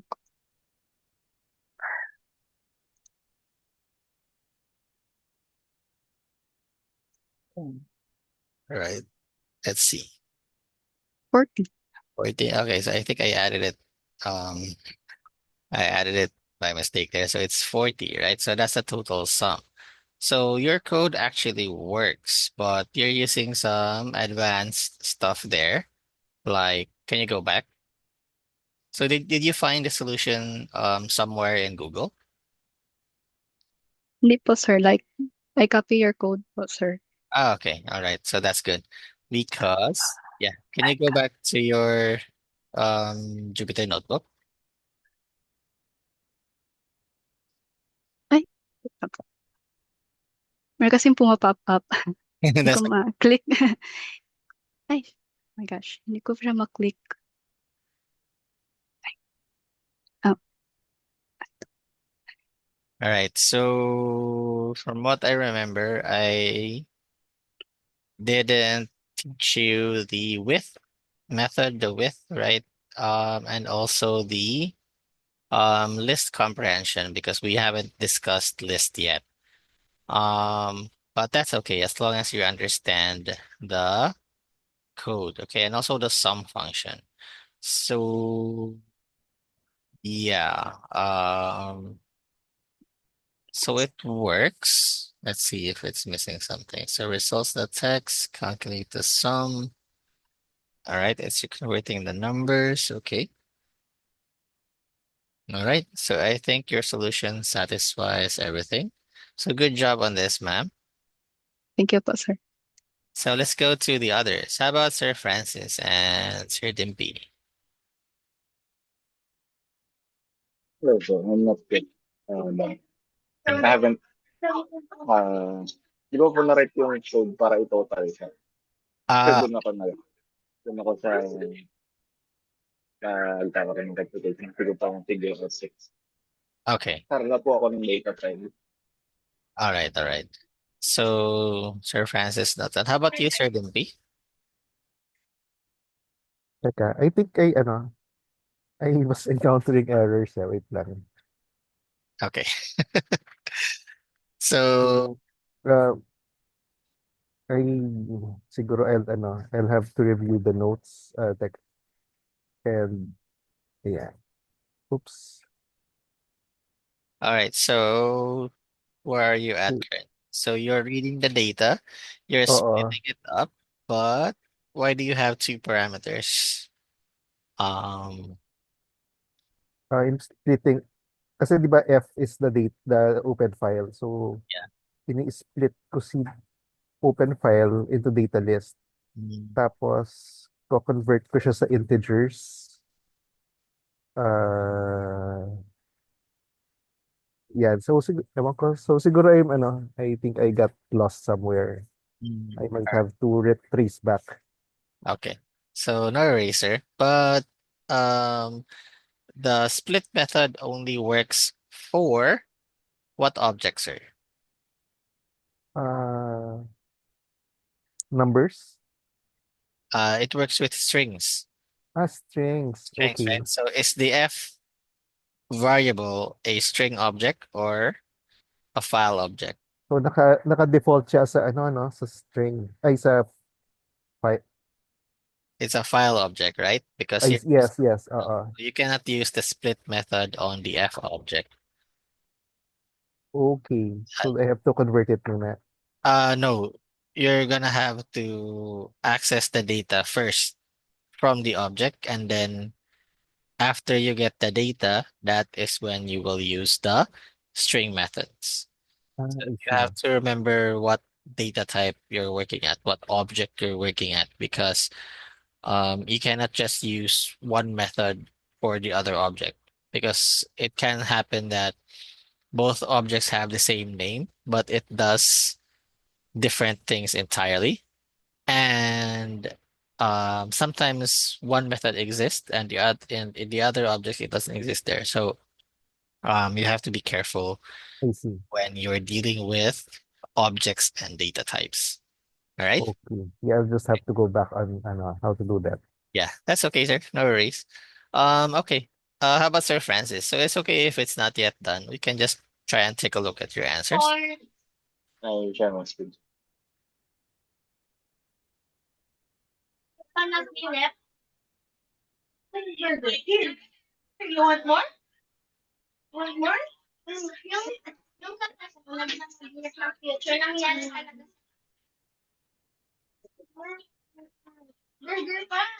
Yes, sir. All right. I So, got the noted that text. Try ko lang po siya i-open dito sa menu. But, which one should I um, look at, sir? Cell ito 77. na po. 78. Ah, that one. Okay. So currently, where are you currently stuck, sir? I'm having trouble typing bakit para i-sum siya. Kasi hindi ko alam kung tamang nasa line ko po to make it integration. Okay. So I think the next step that you need to do is that's the cell after that, F dot read, is actually correct.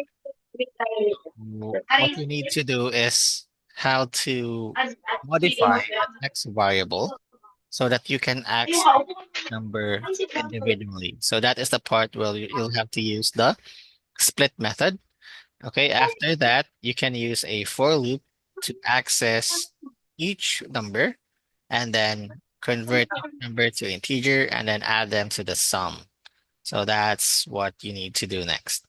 But So, just go at it step by step. sige, do it like this. So everything, all the solution is already presented in the discussions that we've had earlier. I'm sure you guys continue this one by okay. All right. So thank you for sharing your answers, sir. All right. So Ma'am Laura got the answer with a little bit of help. So yeah, that's great. The others are stuck at reading the data. So that's fine. Yeah, this is your first time doing this. So that's understandable. Um, but yeah, don't beat yourself up on this. Okay. Just go at it slowly. Okay. It's a skill, right? You have to actually keep on using it to get good at it. All right. Okay. Next is, let's see. Sorry. Okay, summary. All right. So we are actually done with this. Let's go now to the next PowerPoint. Slideshow center and then share. All right. So we are finally in the list and dictionaries section of our discussion, right? So, first things first, we're gonna discuss the difference between the list and the dictionary. So, the list itself is just a collection of a sequence of values, right? So, like what you saw earlier when using the split method, it splits the string according to your delimiter, and then what you get is the separate values, okay? So let's have a quick example here of what it is, right? So list, right? You create a list by what? By using open and close parentheses. So for example, temp is equals to okay, let's think of something more practical like fruits, for example. Okay, and then in order to create a list, you have to have um, open and close brackets at the beginning, and then each value, okay, or each item, we call it an item, inside of the list is separated by commas, okay? So fruits, let's think of fruits. So banana, comma, apple, comma, uh, basic fruits. Um, banana, apple, pineapple, mango. There you go. All right, so just four. Um, okay. So it doesn't have to be just strings, right? You can put numbers, like for example, age, right? So these are the ages that you have, 45, the okay, just random numbers here. Okay. Or you can have a mix, all right? 45 and then mug, for example, 34, headphones, all right? Okay. But this isn't actually practical. The third one, the mix. Why? Because um, depend whenever we are using a list, right? We are accessing each item, and then we are using a method on each item, right? Like the one earlier, we're using the int function on each item on our list from this exercise, right? But if it's a different type, if it's mixed with a different type, then it will create an error because the int function won't work anymore on something like this, like mug. Okay, it's a string.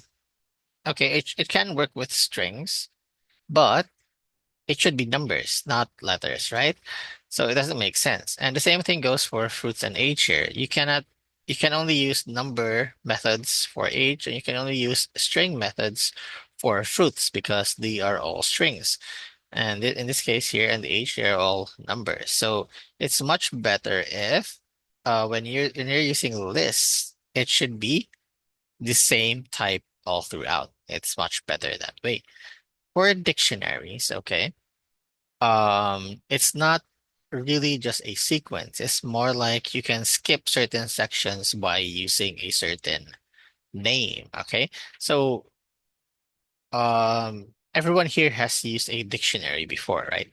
Like an actual dictionary, a book dictionary, right? So whenever you're using books, any kind of books, actually, whether it's books like novels, right? You want to skip to a certain chapter, so all you have to do is what? Go directly to that chapter, right? You don't read once to something else. You just go directly to that chapter. In dictionaries, if you're looking for a word, you go directly to that letter or that word, right? And then you look for the word that you're looking for. Okay, that's what dictionary is for. Um, it stores different values depending on what name you gave it. Okay, so how do we create dictionaries? So something like this. So in this case, dictionaries is good for mixed types, right? So let's think of something like uh, profile, for example. Okay. So how do you create a dictionary? You create one by using open and close curly brace. By the way, guys, it's raining on my area. If there's a sudden power outage, just wait for me for a minute, and then maybe I can get back online afterwards. Okay. If any case that the power doesn't come back, I'll just notify you that we'll just have an extension next session. Okay. So currently it's not that hard, but maybe, just maybe it will have some sort of effect. Okay, so profile, right? Open and close curly brace. Then let's see. Um, it comes in pairs, okay? We call them key value pairs. So the first is the name you gave it, the name of the value, and then comes afterwards is the colon and then the value. So let's say something like first name. This is okay. The names, the usual way that we assign names to values is using strings. So first names, okay, like this, first names, and then after that is a colon, and then after that is the value. Now, the value can be any kind of data type that you want. It can be strings, numbers, it can even be a list. It can also even be another dictionary, okay? So let's just make it simple for now, just a string. I'm going to put Daniel here, okay? All right. Now, how about another item? So just like with the list, right? You can separate each item by commas, but this time the item is in key value pair format. So this is the key, this is the value separated by colon, and then the entire thing is an item separated by a comma. All right. So if I put something else here like age, okay, age is a string, okay, colon, and then the value is maybe 67, for example. So it's a number now. All right. So now I have what? I have two items in this dictionary separated by one comma, right? And each item is a key value pair, key on the left, value on the right, separated by a colon. Okay. Right now, it's sort of difficult to read it like this. Okay. So what we usually do is um, segregate them further by line. So something like this. All right. So in this way, it's actually much easier to read, right? The key value pairs. You can also do this one for list, but it doesn't really make sense that much if you do it for list. But you can, okay, if you want, you can do it. It will still work the same way. It won't produce any errors. All right. So these are how you create um, a basic list and a basic dictionary. All right. Now let's continue forwards. So lists, right? So here are other examples of lists like a shopping list, to-do list, a roster, guest list. So any kind of list that you can think of, right? Um, list comes with its own index. So remember what we discussed before in strings, right? Where is it? Uh, okay, I wonder if I can search it. Index. Nope, it's not there. Okay. Strings. It should be under strings.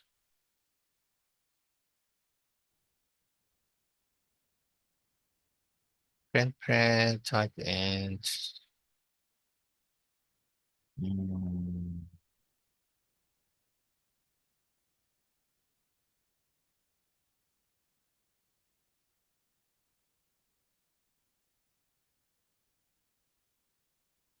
Okay, yeah, remember this one, the subscript operator.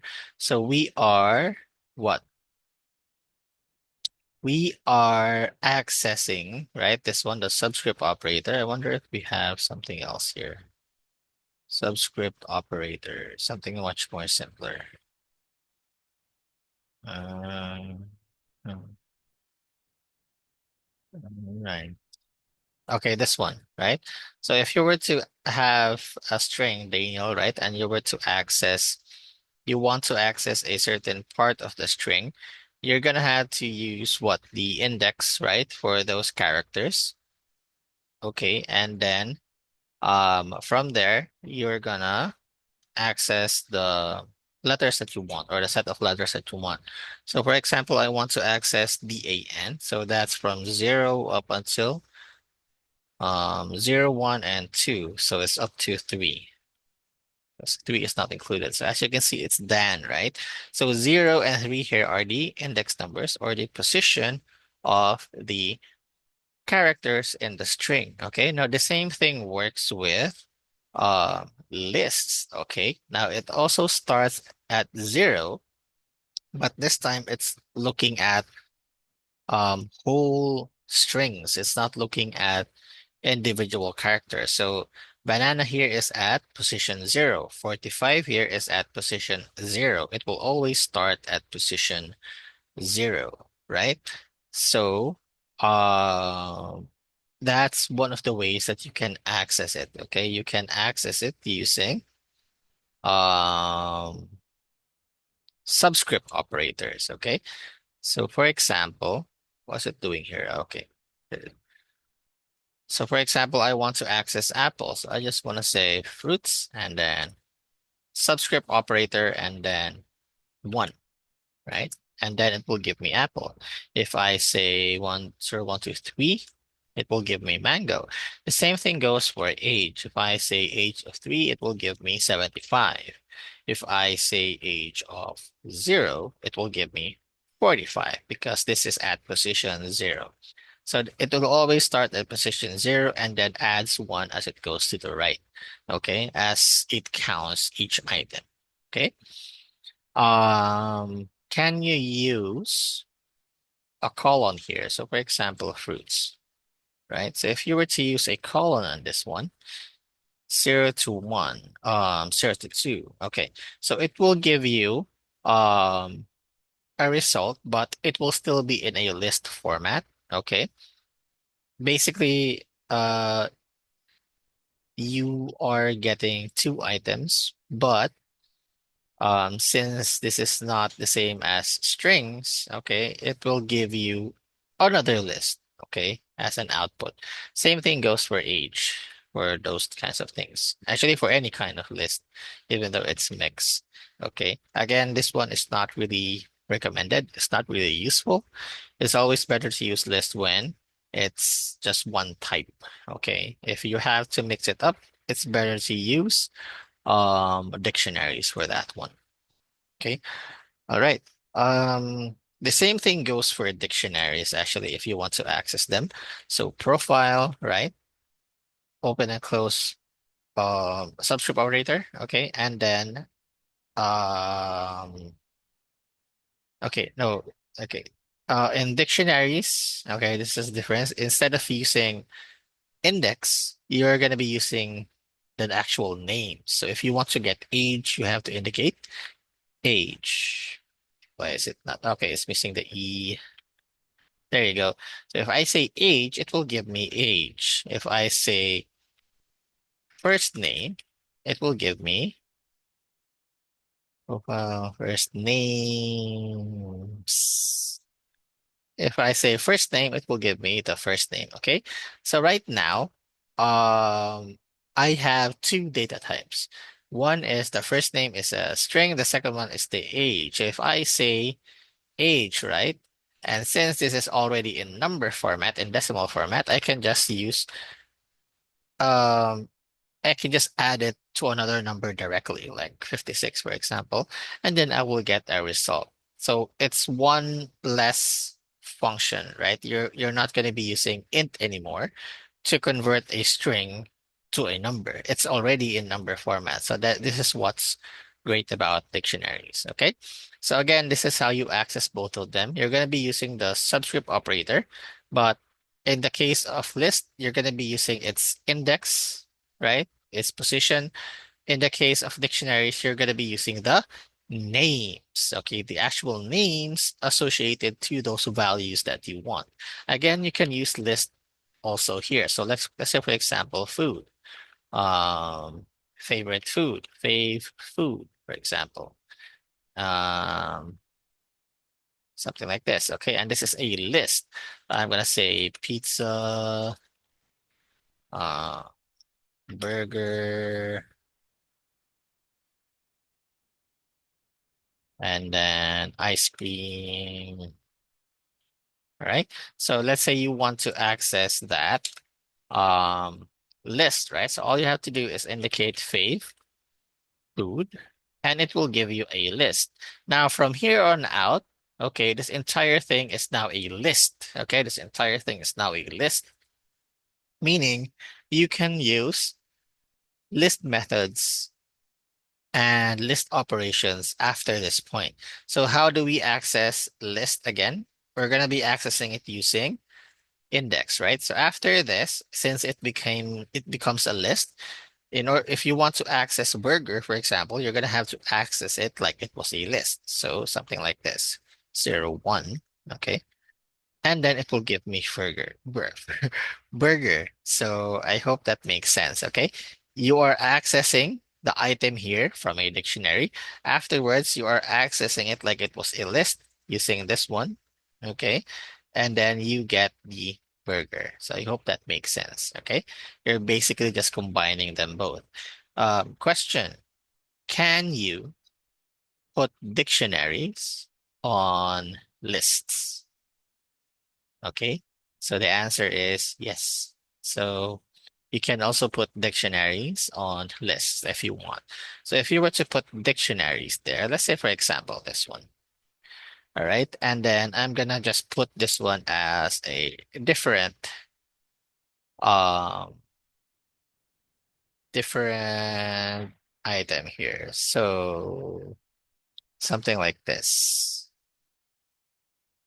Okay. All right. So this entire thing is one item, right? But this is a dictionary, okay? So if I want to access that, it's the 0123 0, 1, 2, 3, 4. It's the fourth index. So if I say 4, run it. Okay, the output now is what?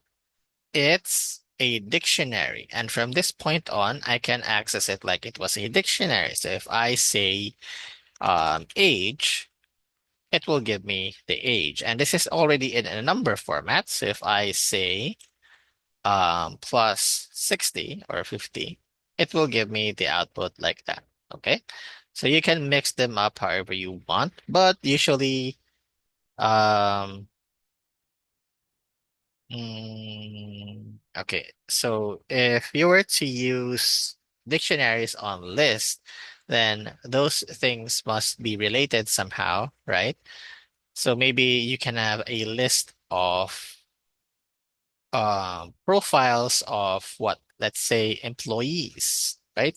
You can say like uh, employees, okay, and then employees, and then you save it into a list, and then each one is a dictionary. So this is employee one, comma, employee two, okay, but each one is a dictionary with the following key value pairs: first name, age, favorite food. So if you think about it, it's still the same type because they are all dictionaries, but you can have the flexibility of dictionaries by assigning different types inside of each one.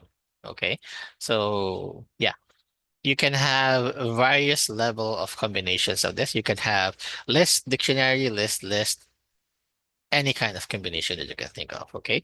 So when you think of Facebook, right?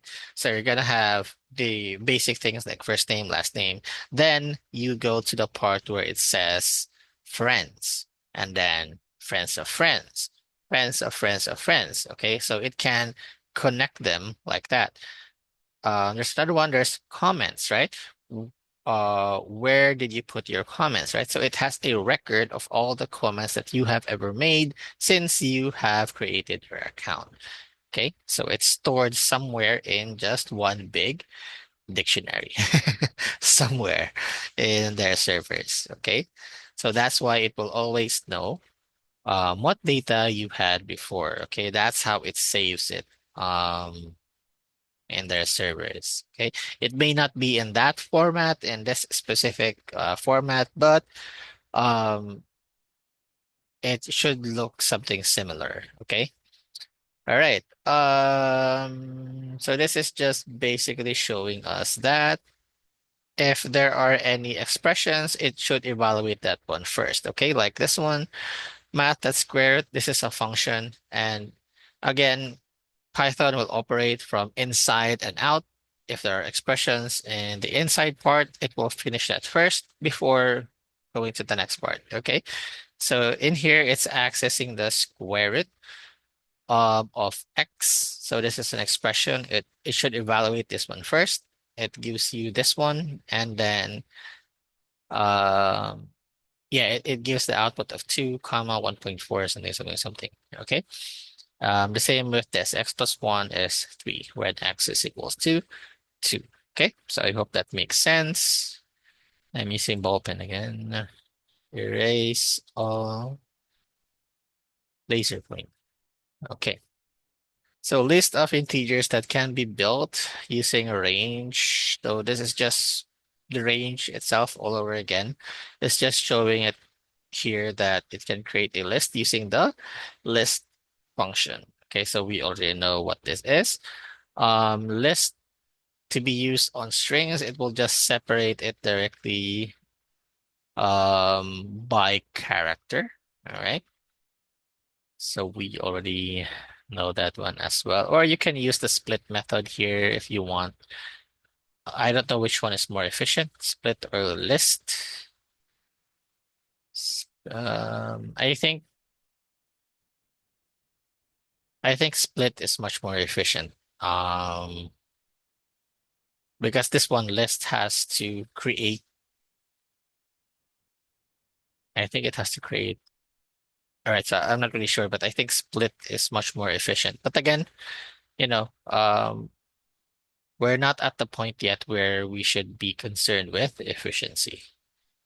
Okay. Len plus brackets. Okay, so it's just telling us the operators where it should still work, right?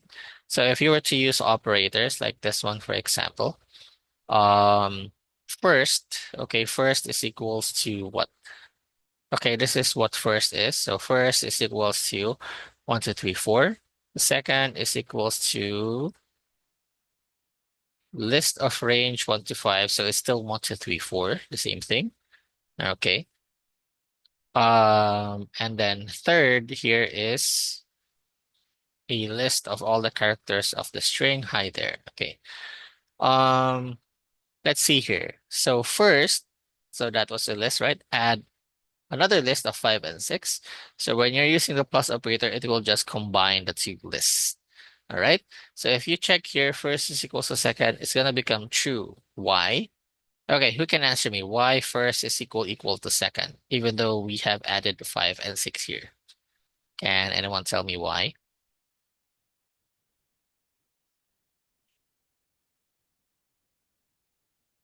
Right? Okay, Sir Francis, yes. Kasi inad po yung 5 and 6 na sa list ng first. Okay, so we So, added the 5 and 6, but why is it equal to second? it was the, Because the value for second is what? 1, 2, 3, 4, right? So they have I these was this. values, but they are not the same variables. They are different things. So why does it say true? Mm,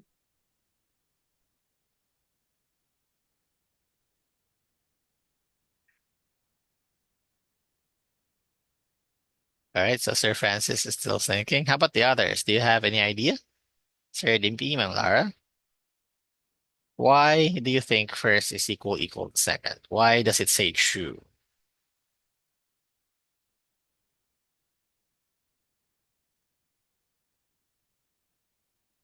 Any idea?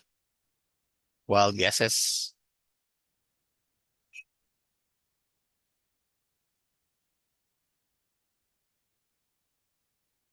Yes, sir.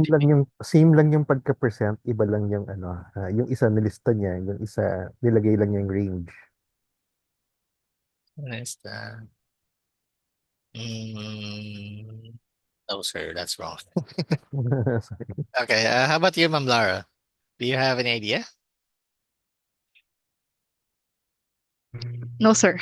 Yes. All right. So you have to remember what we're doing here. First plus 5 and 6, right? We are adding them, and this is the result. 1, 2, 3, 4, 5, 6 is a new list. But did we ever assign this new value back to the variable called first? So there's no part where it says that we are assigning it back, right? So we're just basically adding it and then doing nothing afterwards. Okay? So that's why first here is actually still the same, still the original value, 1, 2, 3, 4. It's not 1, 2, 3, 4, 5, 6. All right? It's still the same as before, 1, 2, 3, 4, because we did not assign this new value back to the variable called first. We're just adding them to see what's the output. We're not really doing anything with it. So that's why first is still equal to second. All right. So does that make sense? Is it clear? So give me a thumbs up. Yeah, clear na. Okay. All right. So it's just if it's the first time that you see something like that, you're gonna think that this entire thing is equal to first, where it's not because we did not use any assignment operators on it. Okay. Next is to print the contents. Yes, you can just use print directly.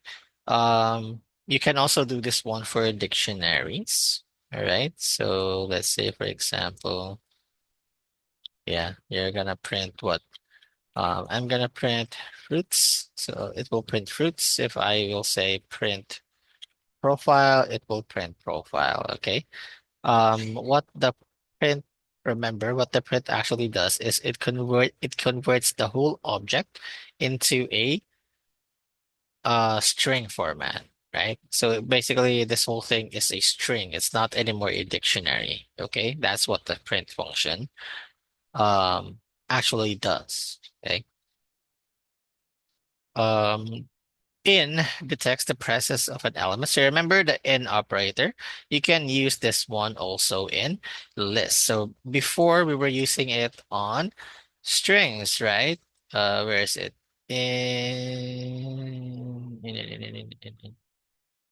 In, okay, this one, right? Data is equals to a string, right?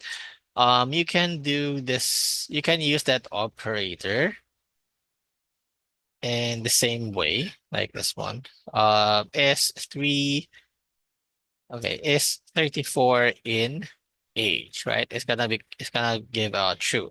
Age here, it's this one age. So it has the value of 34 inside. That's what it's gonna say true. If you say 70, for example, it's gonna return false because there's no number 70 inside of this list. Okay. All right. So that's for the in operator. You can mix this up in if conditions, like if 34 in age, right? Then I want you to print out something.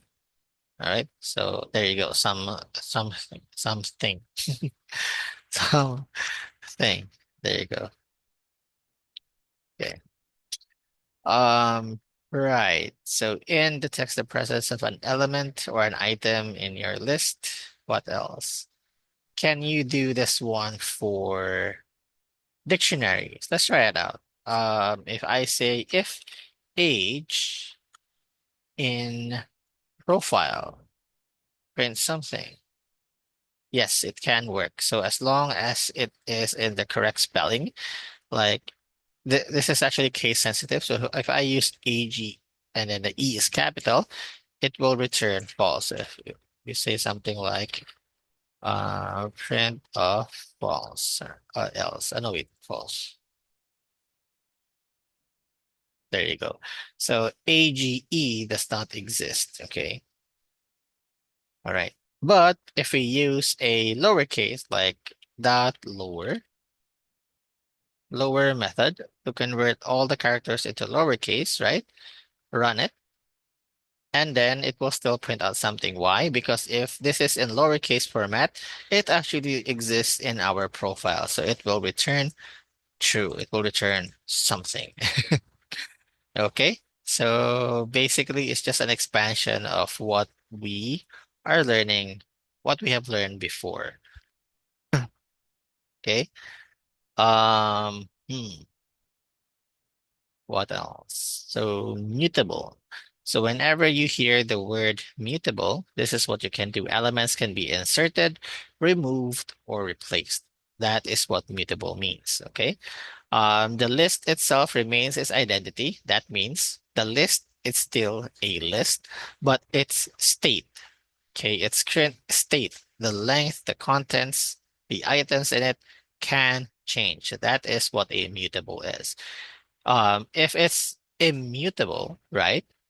It's entirely the opposite of this one. So you can't insert, you cannot remove, and you cannot replace anything. Can't replace. Insert, remove. Okay, we'll just confirm this one later. But if it's immutable, you cannot change the values. You cannot add anything to it, and you cannot remove anything from it. So that's what immutable is. Okay, so let's say that you want to change something, right? So remember, if you just want to insert, you can just use the addition operator, right? You can just use the addition operator and then add a new value, or you can use methods as well. So in this case, this is us trying to change a specific value on our list. So in here, right, we're going to use a specific list. So we're going to use age. Okay. So if I want to change, like, let's just put this one back here. So it's too far. So if I were to say, I want to change the number 75, right? Number 75 is at position what? 0, 1, 2, 3. It's at position 3. So I want to change the number at position 3, right?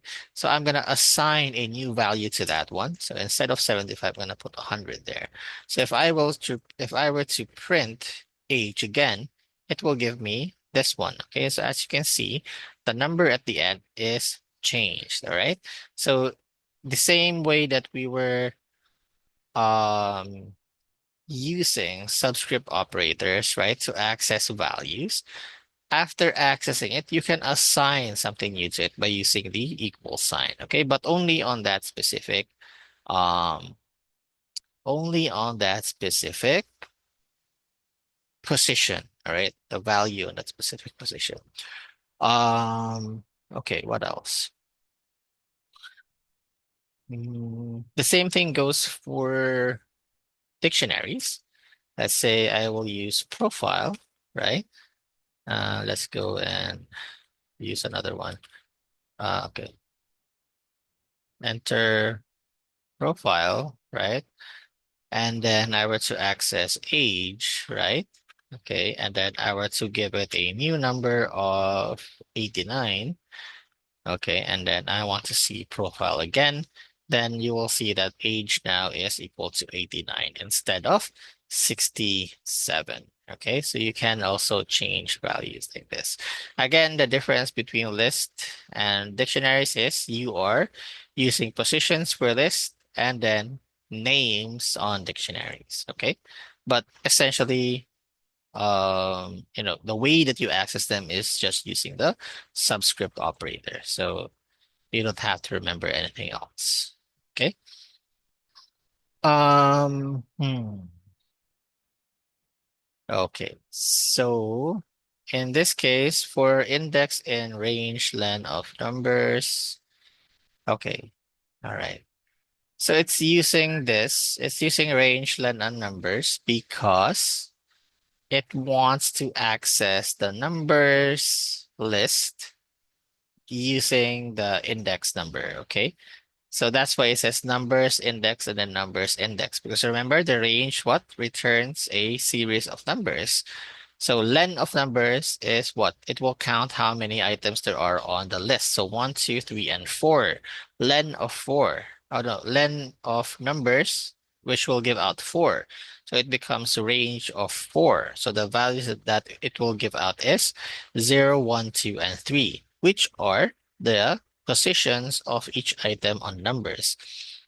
Accessing each one using the index variable here, we can get each number and assign it back to that position, but it's multiplied to the power of 2.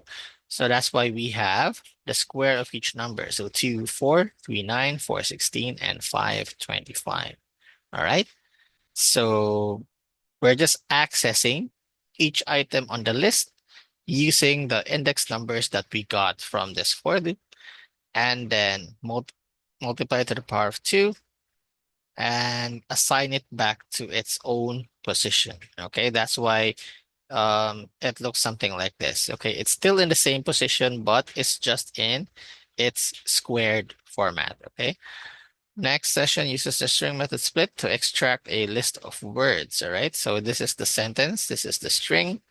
Sentence that split, it will create a what? A list of the words separated by spaces. So this is the words that you have, okay?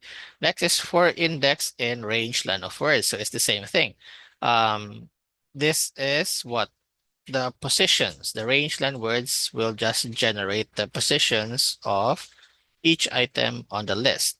Okay, and then words index dot upper, and then assign it back to itself in that position. So it's the same thing with this one, but we're using string methods because each item on our list is a string. So string methods like upper, okay, we're going to convert each word to its uppercase equivalent. So that's what we have here. This, right? Each one is now converted to its uppercase equivalent. All right. So it's not really that hard because we already know what for loops do, what range do, what the len does, right? Um, basically it's just an application of what we have learned in our previous sessions, right? The only difference is that we're using lists. Okay. Now, um, all we have done so far is we have edited values on our list individually, right? So remember, for mutable things, you can insert or remove things. Okay, so we're finished with replacing things. Next is we can insert or remove. In this case, we're going to be using methods. Okay, so we have string methods. We also have list methods. Okay, and these are the most commonly used list methods. So we have append, extend, insert, pop, and then pop and index. Okay, and we're going to be exploring them here. So we'll start with insert. Now the method insert expects an integer, index, and the new element as arguments, okay? So we have an example here. This is our list 1 and 2, right? If you were to call the list, okay, example, and then dot method, and then the insert method, dot notation, and then the insert method, okay, what does it need? It needs the index first, and then the value on the second one, okay, and then the final output will become 1, insert 10, and then 2. It's just really inserting the number 10 there, okay, at that position, and then move everything from there to the right. That's why 2 is here now, okay? If you insert on position 3, the number 25, it will just add it to the end here, okay? So it's really straightforward. Insert, just put it in that position. Just imagine yourself putting that number in that position, all right? And that's literally it. Okay, so the first parameter is the position where you want to put it. The second one is the actual value, whatever that value is. It's not just for numbers, it can be strings, okay? So be don't close your mind off to just numbers, okay? Remember that list is just basically a collection of values, okay? It's just a collection of values. It doesn't really care what those values are, okay? So yeah. Append, all right. So that was for insert. So you are manually indicating where you want to put it, right?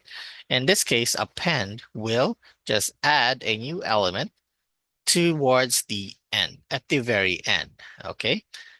So the same one from before, example 1 and 2. But if you use append, like append the value of 3, automatically it will be added towards the end. So that's what the append is, okay?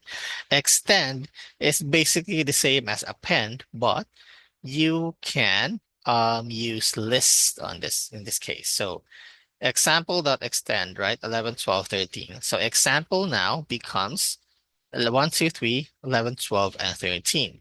This is different from example plus 14 and 15, where it doesn't really change the original value. Okay, so don't be tricked with this one. Okay, so temp, right? Temp is equals to what? 1, 2, 3, 4, right? 4. And then I'm gonna say temp dot extend. Okay, and then open and close parentheses, braces, 5 and 6, all right? And if I were to print out temp again, it will give me 1, 2, 3, 4, 5, and 6. Okay, it's not the same as me doing something like this. And then temp plus 5, 5, and 6, right? Although they have the same output, if I were to print temp here again, it will just still be 1, 2, 3, and 4 because I did not assign this one back to temp. If I want to have the same output, I should do something like this. Temp is equals to temp plus 5, 6. right? Now they are the same, okay? So whether you are gonna use this method, okay, extend method, or in this way, the concatenation, right? It's up to you, really. Which one you want to use, the addition operator or the extend method. Um, they will still produce the same output. The difference is you have to manually indicate here that you are assigning it back to that variable, where in this case, you don't actually have to. So this is much more, how do I say this? Easier to understand compared to this one. Because again, when you're reading something like this, you have to actually look at it clearly that they are referring to the same variable, because there are cases where the difference between one variable and the next is just a number or another letter or something like that. And if you read it too fast, you might make the assumption that it's the same thing, whereas actually it's not. In this case, you can be sure that it is um adding the whole list to your current list, right? So that's the difference. And let's see, 4. All right, so we'll end here. Let's for inserting and removing. Okay.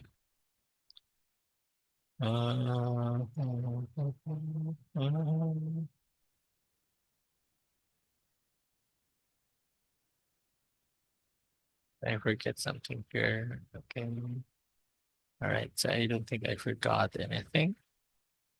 Okay, so just to make the collection complete, right? We're gonna finish it here, inserting and removing. So, if you want to remove something, right? The append what will the append do? It will add the number, the value at the very end. The pop here will just remove the last element. So if you say example.pop, it will just remove the number 13. That's why it will have this kind of output here. All right.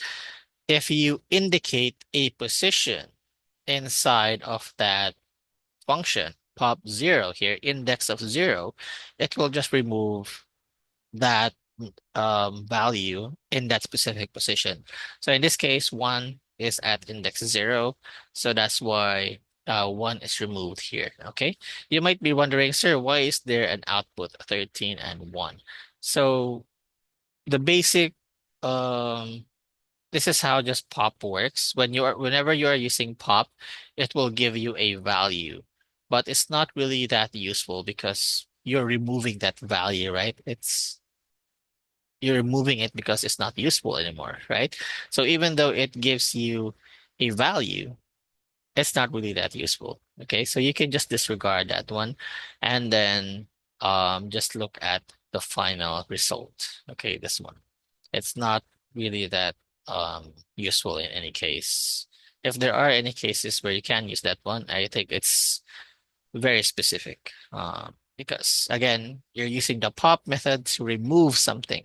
The only reason that you're removing something is because it's not needed anymore. Okay, so why would you still read it? Why would you still save it somewhere? Um, you know, unless what you have a certain application where it like maybe saving it to a recycle bin if you want, or list of deleted items. You want to have a list of deleted items, so you can do that.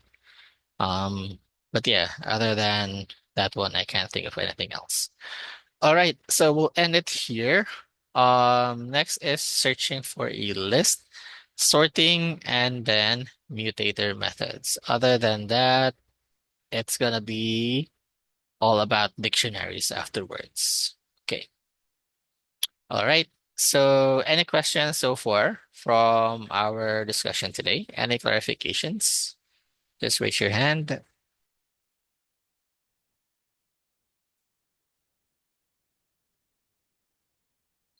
All right, so I think there's none. So let's see here. Oh, there's a chat. Okay, Sir Dimpy is okay. How about Sir Francis and Ma'am Lara? All You good po. are good. Okay, Ma'am Lara. All good din, sir. All right. So let's see here. It seems that you guys are lacking practice. So if you have time, just search for some common exercises on the internet that you can do. And then just keep on practicing, okay?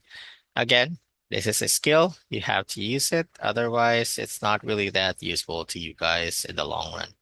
Okay, so with that, let's end the session. Have a great weekend, and I'll see you next week. All right, goodbye. Thank you, sir. Bye, sir. Bye, sir. Thank you.